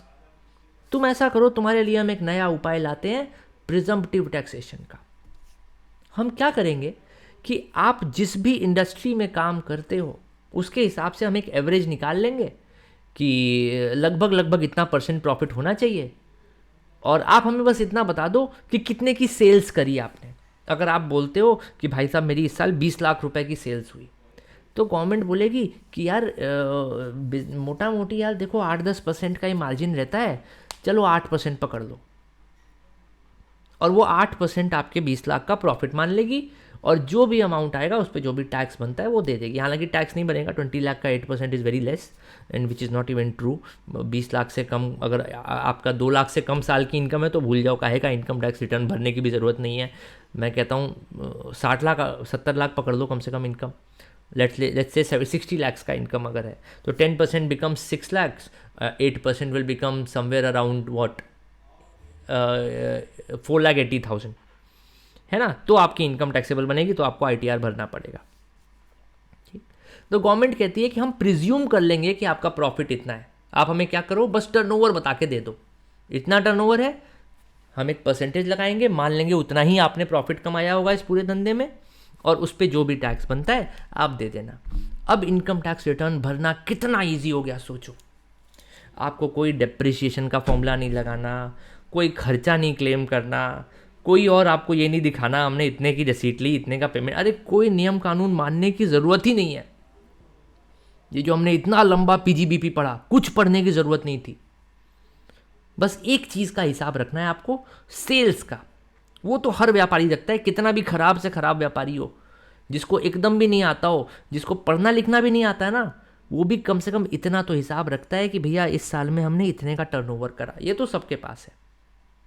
ठीक, ओके, बस वही टर्नओवर बताओ, गवर्नमेंट परसेंटेज लगाएगी उस पर, जो इनकम बनती है उस पर टैक्स दे देना है आपको। समझ में आया प्रिजम्पटिव टैक्सेशन क्या है और क्यों आया?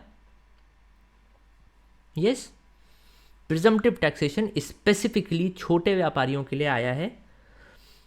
प्रिजम्पटिव टैक्सेशन कहता है कि ओ मेरे प्यारे छोटे व्यापारी, तुम मुझे बस ये बताओ कि तुमने पूरे साल में कितना सेल्स करा, हम उसका सर्टेन परसेंटेज आपका प्रॉफिट मान लेंगे, उस प्रॉफिट पे जो टैक्स बनता है आप दे देना, हमारा आपका जो रिश्ता है वो भी मधुर बना रहेगा, आपको भी परेशानी नहीं होगी, मुझे भी थोड़ा बहुत टैक्स मिलता रहेगा। Happy happy win win situation for everybody. Now let's move forward and check out all the sections that we have in presumptive taxation. चलो, सबसे पहला है section 44AD। 44AD is applicable on basically all businesses, सबके ऊपर applicable है, जो चाहे वो यूज कर ले, एक्सेप्ट एक सेकंड रुक जाओ, इसमें कुछ चीज़ों को मैं हाईलाइट कर दूं तो ज़्यादा अच्छे से समझ में आएगा। मैं इसको इनफैक्ट रेड से हाईलाइट करता हूँ। Computation of income on estimated basis in the case of tax payers engaged in any business. पहले तो येलो से बिजनेस को हाईलाइट कर दो कि section 44AD is only for business, not for profession. CA, doctor, lawyers, ये लोग section 44AD का यूज नहीं कर सकते। कौन कर सकता है? Any businessman. मान लो किसी का मैन्युफैक्चरिंग का बिजनेस है, किसी का लेट्स से ट्रेडिंग का बिजनेस है, कुछ बिजनेस सर्विस इंडस्ट्री में भी होते हैं, तो हर सर्विस इंडस्ट्री का बिजनेस प्रोफेशन नहीं बन जाएगा। प्रोफेशनल के लिए अलग कैटेगरी है, उसमें लिस्ट दी हुई है, उतने ही लोग प्रोफेशनल कहलाएंगे। ठीक, तो किसी भी तरह का आप बिजनेस कर रहे हो तो आप 44AD यूज कर सकते हो। पहली बात तो ये हुई। नाउ एक बिजनेस ऐसा है जिसको गवर्नमेंट कह रही है कि यार ये तो हम नहीं करने, इसमें आपको 44AD यूज़ नहीं करने देंगे, क्योंकि इसमें फिर आपका गड़बड़ हो जाएगा। 44AD यहाँ यूज़ करेंगे तो आपका प्रॉफिट कम आएगा, ज़्यादा आएगा, मतलब एग्जैक्ट नहीं बैठ पाएगा। तो गवर्नमेंट ने इनके लिए अलग से एक प्रिजम्पटिव टैक्सेशन का ही दूसरा सेक्शन बना दिया। किसके लिए? For the business of plying, hiring और लीजिंग गुड्स कैरेज।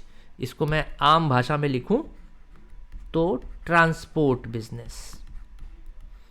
अगर आपका ट्रांसपोर्ट का काम है तो आप सेक्शन 44AD यूज़ करके प्रिजम्पटिव टैक्सेशन नहीं लगा सकते। अब आपको प्रिजम्पटिव टैक्सेशन लगाने के लिए एक दूसरा सेक्शन मिलेगा जो आपके लिए अलग रूल्स बताएगा। ओके, यस, यहां तक क्लियर? अब देखो, इसके अलावा कुछ कंडीशंस और हैं। सेक्शन 44AD कहता है कि यार हर जगह ये प्रिजम्पटिव टैक्सेशन का रूल हम लोग नहीं लगाएंगे। देयर आर सर्टेन कंडीशंस जो आपको सेटिस्फाई करनी होंगी। अगर आप वो कंडीशंस को सेटिस्फाई कर रहे हो तो ही आपको प्रिजम्पटिव टैक्सेशन में इनफैक्ट तो ही आपको प्रिजम्पटिव टैक्सेशन का बेनिफिट उठाने का मौका मिलेगा। ठीक, पहली condition, the assessee should B resident. Resident समझते हो, हमने रेजिडेंशियल स्टेटस पढ़ा था। रेसिडेंट कितने तरीके के होते हैं? 2 तरीके के, resident and ordinary resident, resident but not ordinary resident. पर क्या दोनों को ही रेसिडेंट माना जाता है? हाँ, तो इसमें दोनों आएंगे। पहली बात तो ये हो गई, resident and ordinary resident, resident but not ordinary resident. याद है, बहुत पहले पढ़ा था। तो रेसिडेंट होना ज़रूरी है, सबसे पहली बात। दूसरी बात, आप इंडिविजुअल हो, हमारे आपके जैसा आम आदमी, HUF हो, हिंदू अनडिवाइडेड फैमिली, हमने पढ़ा है इसके बारे में, पार्टनरशिप फर्म हो, तो ही आपको सेक्शन 44AD मिलेगा। किसी भी LLP के लिए, या अरे यार वो ज़रा ही थिक हो गया, ये इसका थिकनेस कुछ कम करना पड़ेगा। किसी भी LLP के लिए, limited liability firm, limited liability partnership,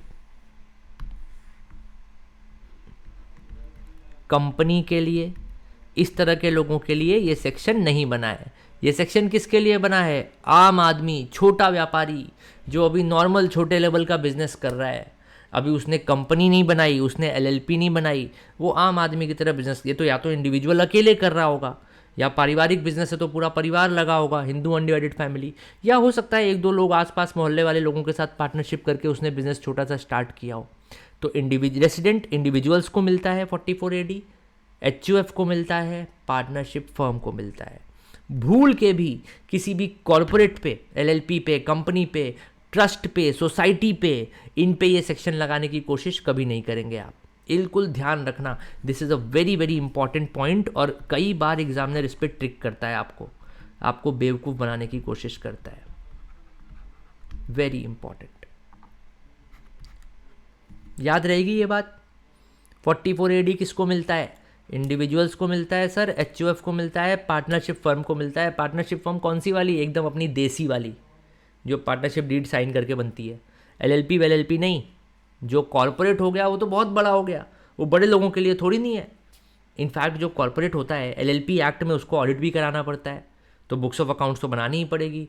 और प्रिजम्पटिव टैक्सेशन का पूरा पर्पज़ ही यही था कि तुम्हें बुक्स ऑफ अकाउंट्स ना बनानी पड़े। तुम छोटे व्यापारी हो, हिसाब किताब ज़्यादा करने नहीं आता, और ना ही तुम खर्चा कर सकते हो अकाउंटेंट पे, तो तुम ऐसा करो, सिर्फ टर्नओवर बता दो। The whole purpose of this section was to reduce the accounting workload. LLP और कंपनी के केस में तो ये हो नहीं सकता, सोसाइटी और ट्रस्ट के केस में भी ये नहीं हो सकता, क्योंकि सोसाइटी एक्ट, ट्रस्ट एक्ट, ये भी अलग से अपना बुक्स ऑफ अकाउंट्स का ऑडिट मांगते हैं। ठीक है, तो अगर आप ऑडिट करा रहे हो तो ऑफकोर्स 44AD आपके लिए है ही नहीं। 44AD आम आदमी, छोटा व्यापारी, ज़्यादा मेहनत नहीं करनी, ज़्यादा उसको हिसाब किताब का झमेला समझ में नहीं आता, उसके लिए। Done. Can I move to next page? आ जाओ। दूसरा पॉइंट तो वही सिंपल पॉइंट है जो हमने अभी पहले पढ़ा था कि the assessee should be engaged in any business. किसी भी बिजनेस में एंगेज्ड हो, एनी बिजनेस चलेगा, except the business of plying, hiring और leasing goods carriages. I think मैंने एक डिटेल डिस्कशन किया था इस पे, नहीं, कि प्लाइंग, हायरिंग और लीजिंग गुड्स कैरेजेस का मतलब क्या है। ये डिस्कस किया था हमने किसी क्लास में?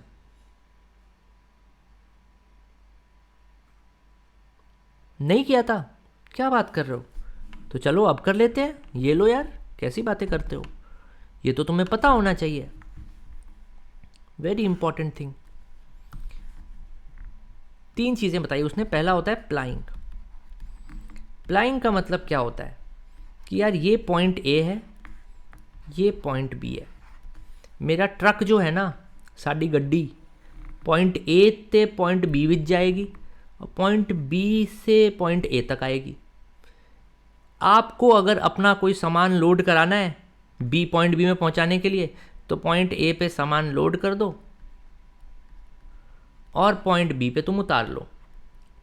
इसको बोलते हैं प्लाइंग, प्लाइंग ऑफ गुड्स कैरेजेस, कि हम ट्रक चलवा रहे हैं, पॉइंट A से पॉइंट B पे हमारा ट्रक चलता है। देन हायरिंग, हमने अपना ट्रक आपको हायर पे दे दिया। Let's say that this is my office टन टन, यहाँ पे मेरा ट्रक खड़ा था,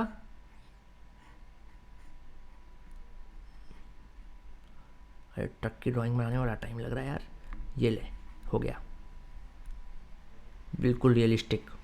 यहाँ पे हमारा ट्रक खड़ा था, ये भाई साहब आपका घर था, आपने बोला कि यार ऐसा करते हैं कि मेरे पास यहाँ कुछ सामान पड़ा है, आप मेरे घर आओ, सामान उठाओ और फिर मैं जहाँ बोलता हूँ वहाँ छोड़ दो।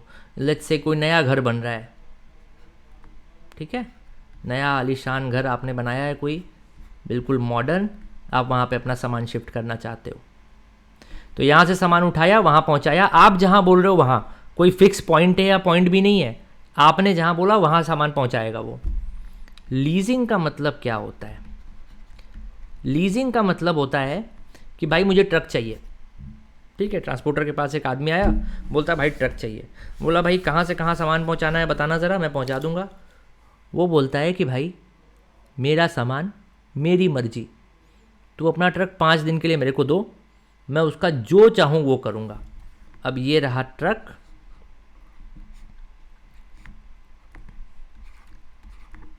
अब वो ट्रक को पहाड़ पे चढ़ाए, कुछ भी करे, तुमसे कोई मतलब नहीं, आपने लीज कर लिया, अब वो दुनिया जहान में ऐसे वैसे 3-4 दिन तक घूमता रहेगा।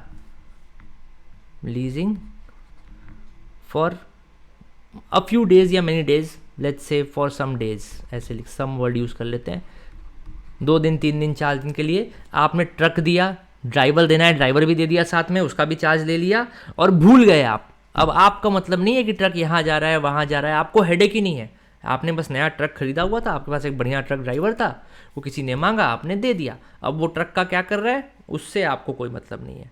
सो plying, hiring and leasing, these are the 3 types of services that transporters usually provide, plying, hiring and leasing. इनके लिए गवर्नमेंट ने अलग से एक सेक्शन बनाया है, इनका इनकम कंप्यूट करने का तरीका अलग है, प्रिजम्पटिव टैक्सेशन की कैटेगरी में ही आएगा पर अलग है। चलो ये पॉइंट अब क्लियर हो गया। ये देखो लिखा भी तो है, इनके सेक्शन का नाम भी यहाँ लिखा है, हाईलाइट कर लो, ये देखो इनके लिए सेक्शन 44AE लगता है, AD नहीं लगता। ट्रांसपोर्टर्स के लिए कौन सा सेक्शन है? 44AE, यहाँ पे लिख लो फॉर ट्रांसपोर्टर्स। ठीक है दोस्त, अब देखो मजेदार चीज, थर्ड पॉइंट क्या कह रहा है, टोटल टर्नओवर और gross receipt in the previous year should not exceed 2 crore rupees. This is very very important, should not exceed rupees 2 crore. अब याद करो कि अभी अभी आपने एक सेक्शन पढ़ा है,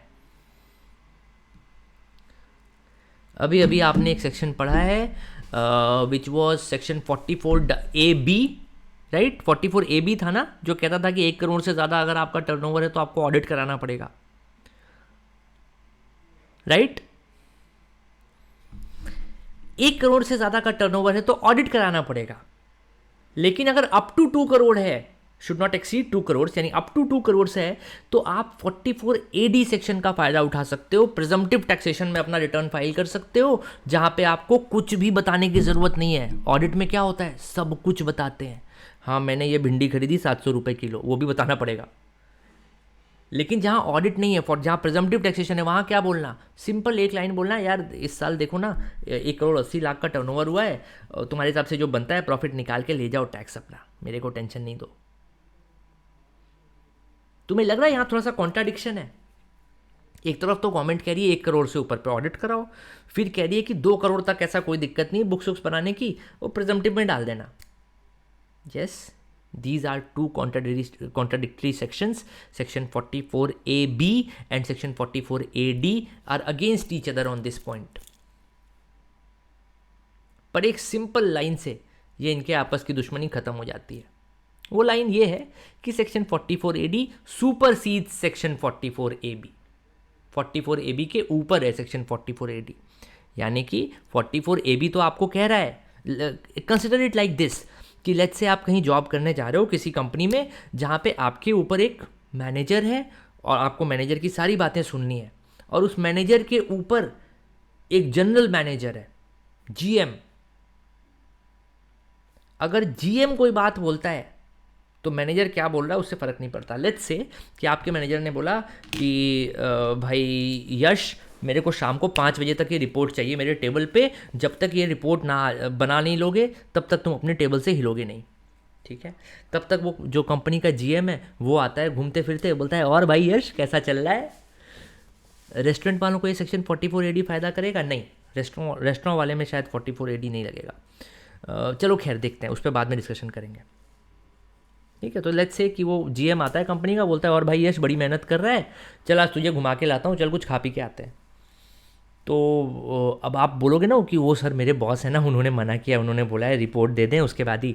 तो उसने बोला अरे घंटा रिपोर्ट यार, वो अपना छोटू है, मैं उसको देख लूँगा, चलना तू मेरे साथ। वो लेके गया आपको, बढ़िया आप पार्टी वार्टी करके आए। शाम को मैनेजर आपके ऊपर चिल्लाने लगा, आपने जीएम से बात करा ली, लो भैया मेरे को क्या करना है, मेरे को तो बॉस जो बोलेगा वो करने का है, तो वो चुप हो जाएगा। वैसे ही section 44AB is a very important section, very senior section in terms of applicability, पर 44AD सबसे ऊपर है। इनफैक्ट इनकम टैक्स एक्ट का कोई भी प्रोविजन 44AD से ऊपर नहीं मिलेगा। आई थिंक शायद may be there is a section, I don't remember right now, मतलब मुझे तो अभी याद नहीं आ रहा कि कोई भी ऐसा सेक्शन है जो 44AD को सुपरसीड करता हो। एक आध सेक्शंस हो सकते हैं इधर उधर कहीं कोने में, बहुत सारे सेक्शंस हैं, but mainly 44AD is on top. Presumptive taxation is on top basically. अगर आप प्रिजम्पटिव टैक्सेशन में आ गए हैं तो वो इनकम टैक्स के जितने भी प्रोविजंस हैं वो सारे प्रोविजंस से आप परे हो जाते हो, सिर्फ आप 44AD को फॉलो करते हो, प्रिजम्पटिव टैक्सेशन को फॉलो करते हो। रेस्टोरेंट वालों को ये सेक्शन 44AD फ़ायदा करेगा दोस्त। रेस्टोरेंट वालों के साथ थोड़ा दिक्कत है, लेट मी रिमेंबर, एक 44AD कर सकते हो अगर रेस्टोरेंट का टर्नओवर ये सारी कंडीशंस फुलफिल कर रहे हो, या तो इंडिविजुअल है या पार्टनरशिप है या HUF है, तो बिल्कुल। और आपका ऑफकोर्स टर्नओवर की लिमिट इसके अंदर होनी चाहिए, 2 करोड़ से ज़्यादा का नहीं होना चाहिए टर्नओवर, तो आप यूज़ कर सकते हो रेस्टोरेंट में। अगर रेस्टोरेंट के साथ होटल भी है तो मैं आपको एक और सीक्रेट बताऊं। सीक्रेट क्या है, आपने तो पढ़ाई है कि अगर 3 स्टार या उससे ऊपर का होटल बनाया, सॉरी 2 स्टार था ना, 2 स्टार या उससे ऊपर का होटल बनाया तो डिडक्शन मिलता था अपने को, याद है?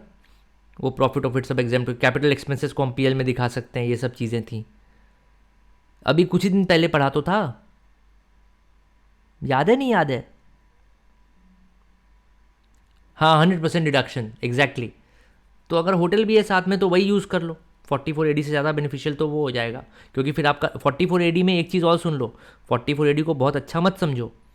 44AD में टर्नओवर का सर्टेन परसेंटेज, मैं बार बार सर्टेन परसेंटेज इसलिए बोल रहा हूँ क्योंकि 2 परसेंटेजेस होते हैं, एक 8% एक 6%, तो मान लो 8% ही पकड़ ले अपन। तो 44AD कहता है कि आपका जितना टर्नओवर हुआ उसका 8% आपका प्रॉफिट है, और उस पर टैक्स ले लेता है, भले ही एक्चुअली आपको बिजनेस रन करने में लॉस हुआ हो। ऐसा होता है ना, नया बिजनेस चालू करो तो 1 साल, तो मान लो 1 साल 2 साल लॉस होता है, फिर वो बिजनेस धीरे धीरे रफ्तार पकड़ता है। तो आपको लॉस भी हुआ है तो भी सेक्शन 44AD बोलेगा कि नहीं 8% तो प्रॉफिट हुआ ही होगा, इस पे तो मेरे को टैक्स चाहिए ही चाहिए। Got it? तो रेस्टोरेंट बिजनेस हो या कोई भी और बिजनेस हो, आप पहले देखोगे कि आपका एक्चुअली में प्रॉफिट कितना आ रहा है। 8% का अमाउंट कहीं बहुत ज़्यादा तो नहीं हो जा रहा, तो आपको वहाँ जजमेंट लेना पड़ेगा कि क्या मैं इस सेक्शन को यूज़ करूँ या ना करूँ। अगर आपको लग रहा है कि 44AD यूज़ नहीं करते हैं, एक्चुअल बुक्स ऑफ अकाउंट्स बनाते हैं और मेरा प्रॉफिट जो आएगा वो 8% से कम आएगा। बहुत से बिजनेसेस ऐसे होते हैं, जैसे for example one of my clients is a trader of coal, आढ़तिया बोलते हैं, कोल के आढ़त का काम है उनका। तो उनका टर्नओवर तो बहुत बड़ा होता है, पर द प्रॉफिट इज़ मेयरली 1.5%, और उसमें कोई बहुत वेरिएशन नहीं होता। बहुत अच्छे से काम कर लिया तो 1.5% का 2% बच गया बस। अब वहाँ पे प्रिजम्पटिव टैक्सेशन में वो टर्नओवर का 8% जब प्रॉफिट मानेंगे तो कितना हैवी बर्डन पड़ेगा टैक्स का उनके ऊपर। तो ऐसे लोगों के लिए 44AD is not very beneficial. ठीक है, आगे बढ़ें। अभी यहाँ तक का डिस्कशन क्लियर है? चलो अब देखते हैं कि सेक्शन 44AD किस पे एप्लीकेबल नहीं है। अ पर्सन कैरिंग ऑन प्रोफेशन में कौन आ जाएगा? यही अपने lawyer, doctor, CA, CS, CMA, सारे लोग। सेक्शन 44AA में जिन लोगों को प्रोफेशनल बोला गया है वही प्रोफेशनल, उन लोगों के लिए सेक्शन 44AD नहीं है। इनके लिए क्या है? इनके लिए है सेक्शन 44ADA। इनके लिए अलग सेक्शन बनाया हुआ है। इसका रीज़न है, मतलब अगर मान लो कोई आप बिजनेस कर रहे हो, लेट्स से कि जनरल स्टोर का ही काम ले लो, तो भाई आपने कंपनी से कुछ सामान खरीदा, कुछ अपनी मार्जिन रखी और बेच दिया। भाई आपने 100 रुपये का सामान खरीदा तो उसको कितने में बेचोगे? अरे 110, 120, 130 यही करोगे ना। कितना प्रॉफिट होगा? 130 रुपये, 40 रुपये, 50 रुपये, जो भी तुमने मार्जिन रखी हो। But if you are a professional, let's say you are a doctor, मैं सीए नहीं बोलूँगा क्योंकि फिर आप बोलोगे कि सर आप सीएमए वालों को इग्नोर कर रहे हो, सीए की तारीफ करते रहते हो बस। तुम्हारा भी हो सकता है प्रैक्टिस भाई, मना नहीं कर रहा हूँ, पर न्यूट्रल रहते हैं। डॉक्टर का एग्जाम्पल ले लेते हैं। डॉक्टर अपनी दुकान खोल के बैठा है, अगर क्लिनिक खोल के बैठा है, और दिन में अगर उसके लेट्स से 100 पेशेंट आते हैं, 500 रुपये पर पेशेंट भी वो ले रहा है, तो 500 × 100 कितना हो गया भाई साहब? 50,000 रुपये दिन के, और पूरे के पूरे उसके हैं। कॉस्ट क्या है उसका? उसने नहीं कहीं से सामान खरीदा 100 रुपये में 130 में बेचा, वो तो पूरी की पूरी उसकी मार्जिन है। छोटा मोटा जो खर्चा है, सैलरी, ऑफिस के एक्सपेंसेस, बिजली का बिल, थोड़ा बहुत, मतलब क्लिनिक, ऑफिस क्या बोलूँ मैं उसको, क्लिनिक में जो भाई थोड़ा बहुत लाइट पंखा जल रहा है, एसी वेसी चल रहा है, एक दो उन्होंने अटेंडेंट रखे होंगे भाई, एक बंदा साथ में खड़ा रहता है ना डॉक्टर के, वो पर्ची पे नोट करने के लिए, नंबर लगाने के लिए, वही बस उतना खर्चा है उनका। अब अगर गवर्नमेंट दोनों को सेम तराजू पे तौल दे, तब तो ये इट वोंट बी फेयर ना भाई। वो बेचारा व्यापारी इतनी मेहनत करके 8%, 10% बचा रहा है, तो वो 8% डिक्लेयर करने में उसको कोई दिक्कत नहीं है, वो कर देता है। अब डॉक्टर पे तुम यही लगा दियो, डॉक्टर का पूरे प्रॉफिट का 8% प्रॉफिट मानोगे, डॉक्टर की तो बल्ले बल्ले हो गई। अब तो वो मज़े से पैसे भी कमा रहा है खूब दबा के, खर्चा भी नहीं कुछ हो रहा उसका, गवर्नमेंट भी टैक्स नहीं ले रही उससे। तो गवर्नमेंट कहती नहीं भाई, आप लोग प्रोफेशनल लोग हो, आप लोग जो भी पैसा कमाते हो उसका मैक्सिमम 50% ही तो खर्चा होता है, बाकी तो आपका प्रॉफिट है। तो यहाँ पे हम जो अज्यूम करेंगे percentage, instead of 8% that is 50%। वो 44AD आएंगे तो पढ़ेंगे उसके बारे में और। डन।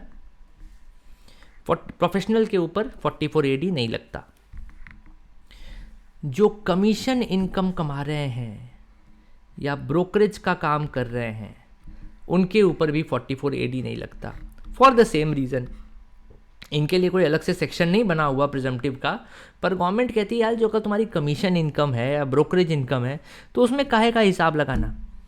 कोई बिजनेस तो तुम कर नहीं रहे हो, तुमने कोई काम किया, उसका कमीशन मिला तुमको, पूरा का पूरा कमीशन तुम्हारी जेब में जाएगा ना, वहाँ कॉस्ट थोड़ी है तुम्हारी। तो वहाँ हम 8% प्रॉफिट नहीं मानेंगे, वो पूरी की पूरी कमीशन और ब्रोकरेज आपकी इनकम हो जाएगी। थोड़ी बहुत अगर कुछ आपने जेन्युइन एक्सपेंसेस किए हैं तो आप क्लेम कर लेना, पर आपको हम प्रिजम्पटिव टैक्सेशन का बेनिफिट देंगे ही नहीं। कमीशन और ब्रोकरेज के केस में there is no presumptive taxation. ऐसा नहीं कि इनके लिए कोई अलग से सेक्शन बनाया है, जैसे ट्रांसपोर्टर्स के लिए 44AE बनाया, प्रोफेशनल्स के लिए 44ADA बनाया, इनके लिए कोई सेक्शन नहीं है। No presumptive taxation. शांति से जो नियम कानून है उसका पालन करो, अपना रिटर्न भरो और टैक्स दो, ठीक। And again this is the same thing. और a person carrying on any agency business, तो कमीशन, ब्रोकरेज, एजेंसी, इन सबको एक ही माना जाता है, इनके लिए कोई प्रिजम्पटिव टैक्सेशन का प्रोविजन नहीं है। Okay, done. अब देखो, अगर ये सारी कंडीशन सेटिस्फाई हो गई, कौन कौन सी? कंडीशन नंबर 1, एक सेकेंड, हाँ, कंडीशन नंबर 1, एसएससी जो है वो रेसिडेंट इंडिविजुअल होना चाहिए, एचयूएफ होना चाहिए या पार्टनरशिप फॉर्म होना चाहिए। कंडीशन नंबर 2, एसएससी किसी भी बिजनेस में हो, ट्रांसपोर्ट के धंधे को छोड़ के। कंडीशन नंबर 3, एसएससी का टर्नओवर 2 करोड़ से कम हो।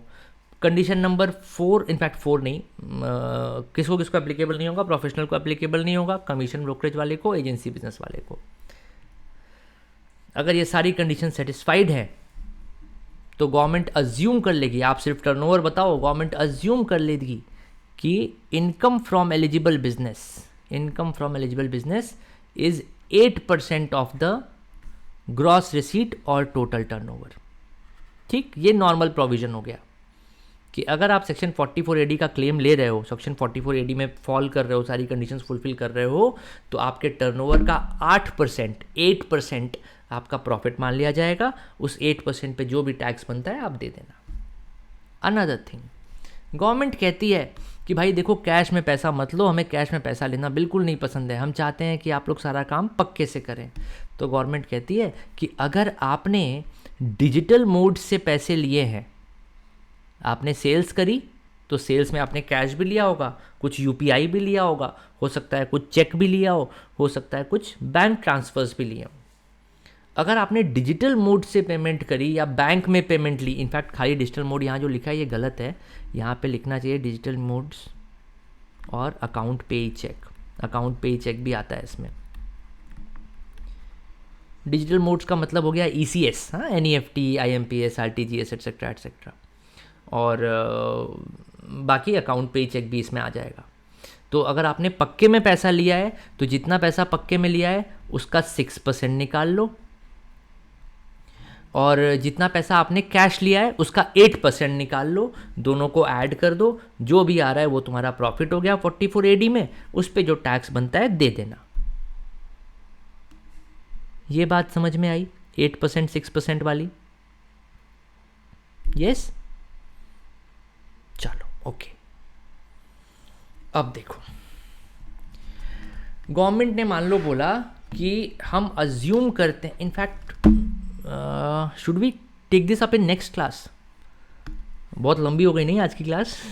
2 घंटे से हम पढ़े जा रहे हैं, बोर हो जाओगे तुम लोग। अब हम ऐसा करते हैं, नेक्स्ट क्लास में सेम सेक्शन कंटिन्यू करते हैं। वैसे भी बहुत सारी बातें अभी करनी बाकी हैं प्रिजम्पटिव टैक्सेशन में, तो नेक्स्ट क्लासेस नहीं लिखना चाहिए, नेक्स्ट क्लास लिख देते हैं बस, क्योंकि एक क्लास में अब आपका PGBP ख़त्म होने वाला है। नेक्स्ट क्लास में हम PGBP ख़त्म कर देंगे, and from day after tomorrow we'll be continuing with the new head of income which is capital gains. Salary हो गया, हाउस प्रॉपर्टी हो गया, PGBP हो गया। अब हमको 2 ही करना है, कैपिटल गेन और इनकम फ्रॉम अदर सोर्सेज। दोनों ही बहुत छोटे छोटे हैं। आई थिंक कैपिटल गेन हो जाना चाहिए इन 4 क्लासेस मैक्सिमम, 4 to 5, और income from other sources 2 classes maximum. उसके बाद अपने इधर उधर के छुटपुट टॉपिक हैं, TDS, AMT, ऐसे करके। ये सारा करते करते I think it's 7 November, 20th या 25 नवंबर तक अपना कोर्स ख़त्म हो जाना चाहिए। ठीक है, with that being said, this is your educator CA Prakash Rai signing off. Hope to see you guys again tomorrow. Till then, tata, bye bye, good night, and keep being awesome.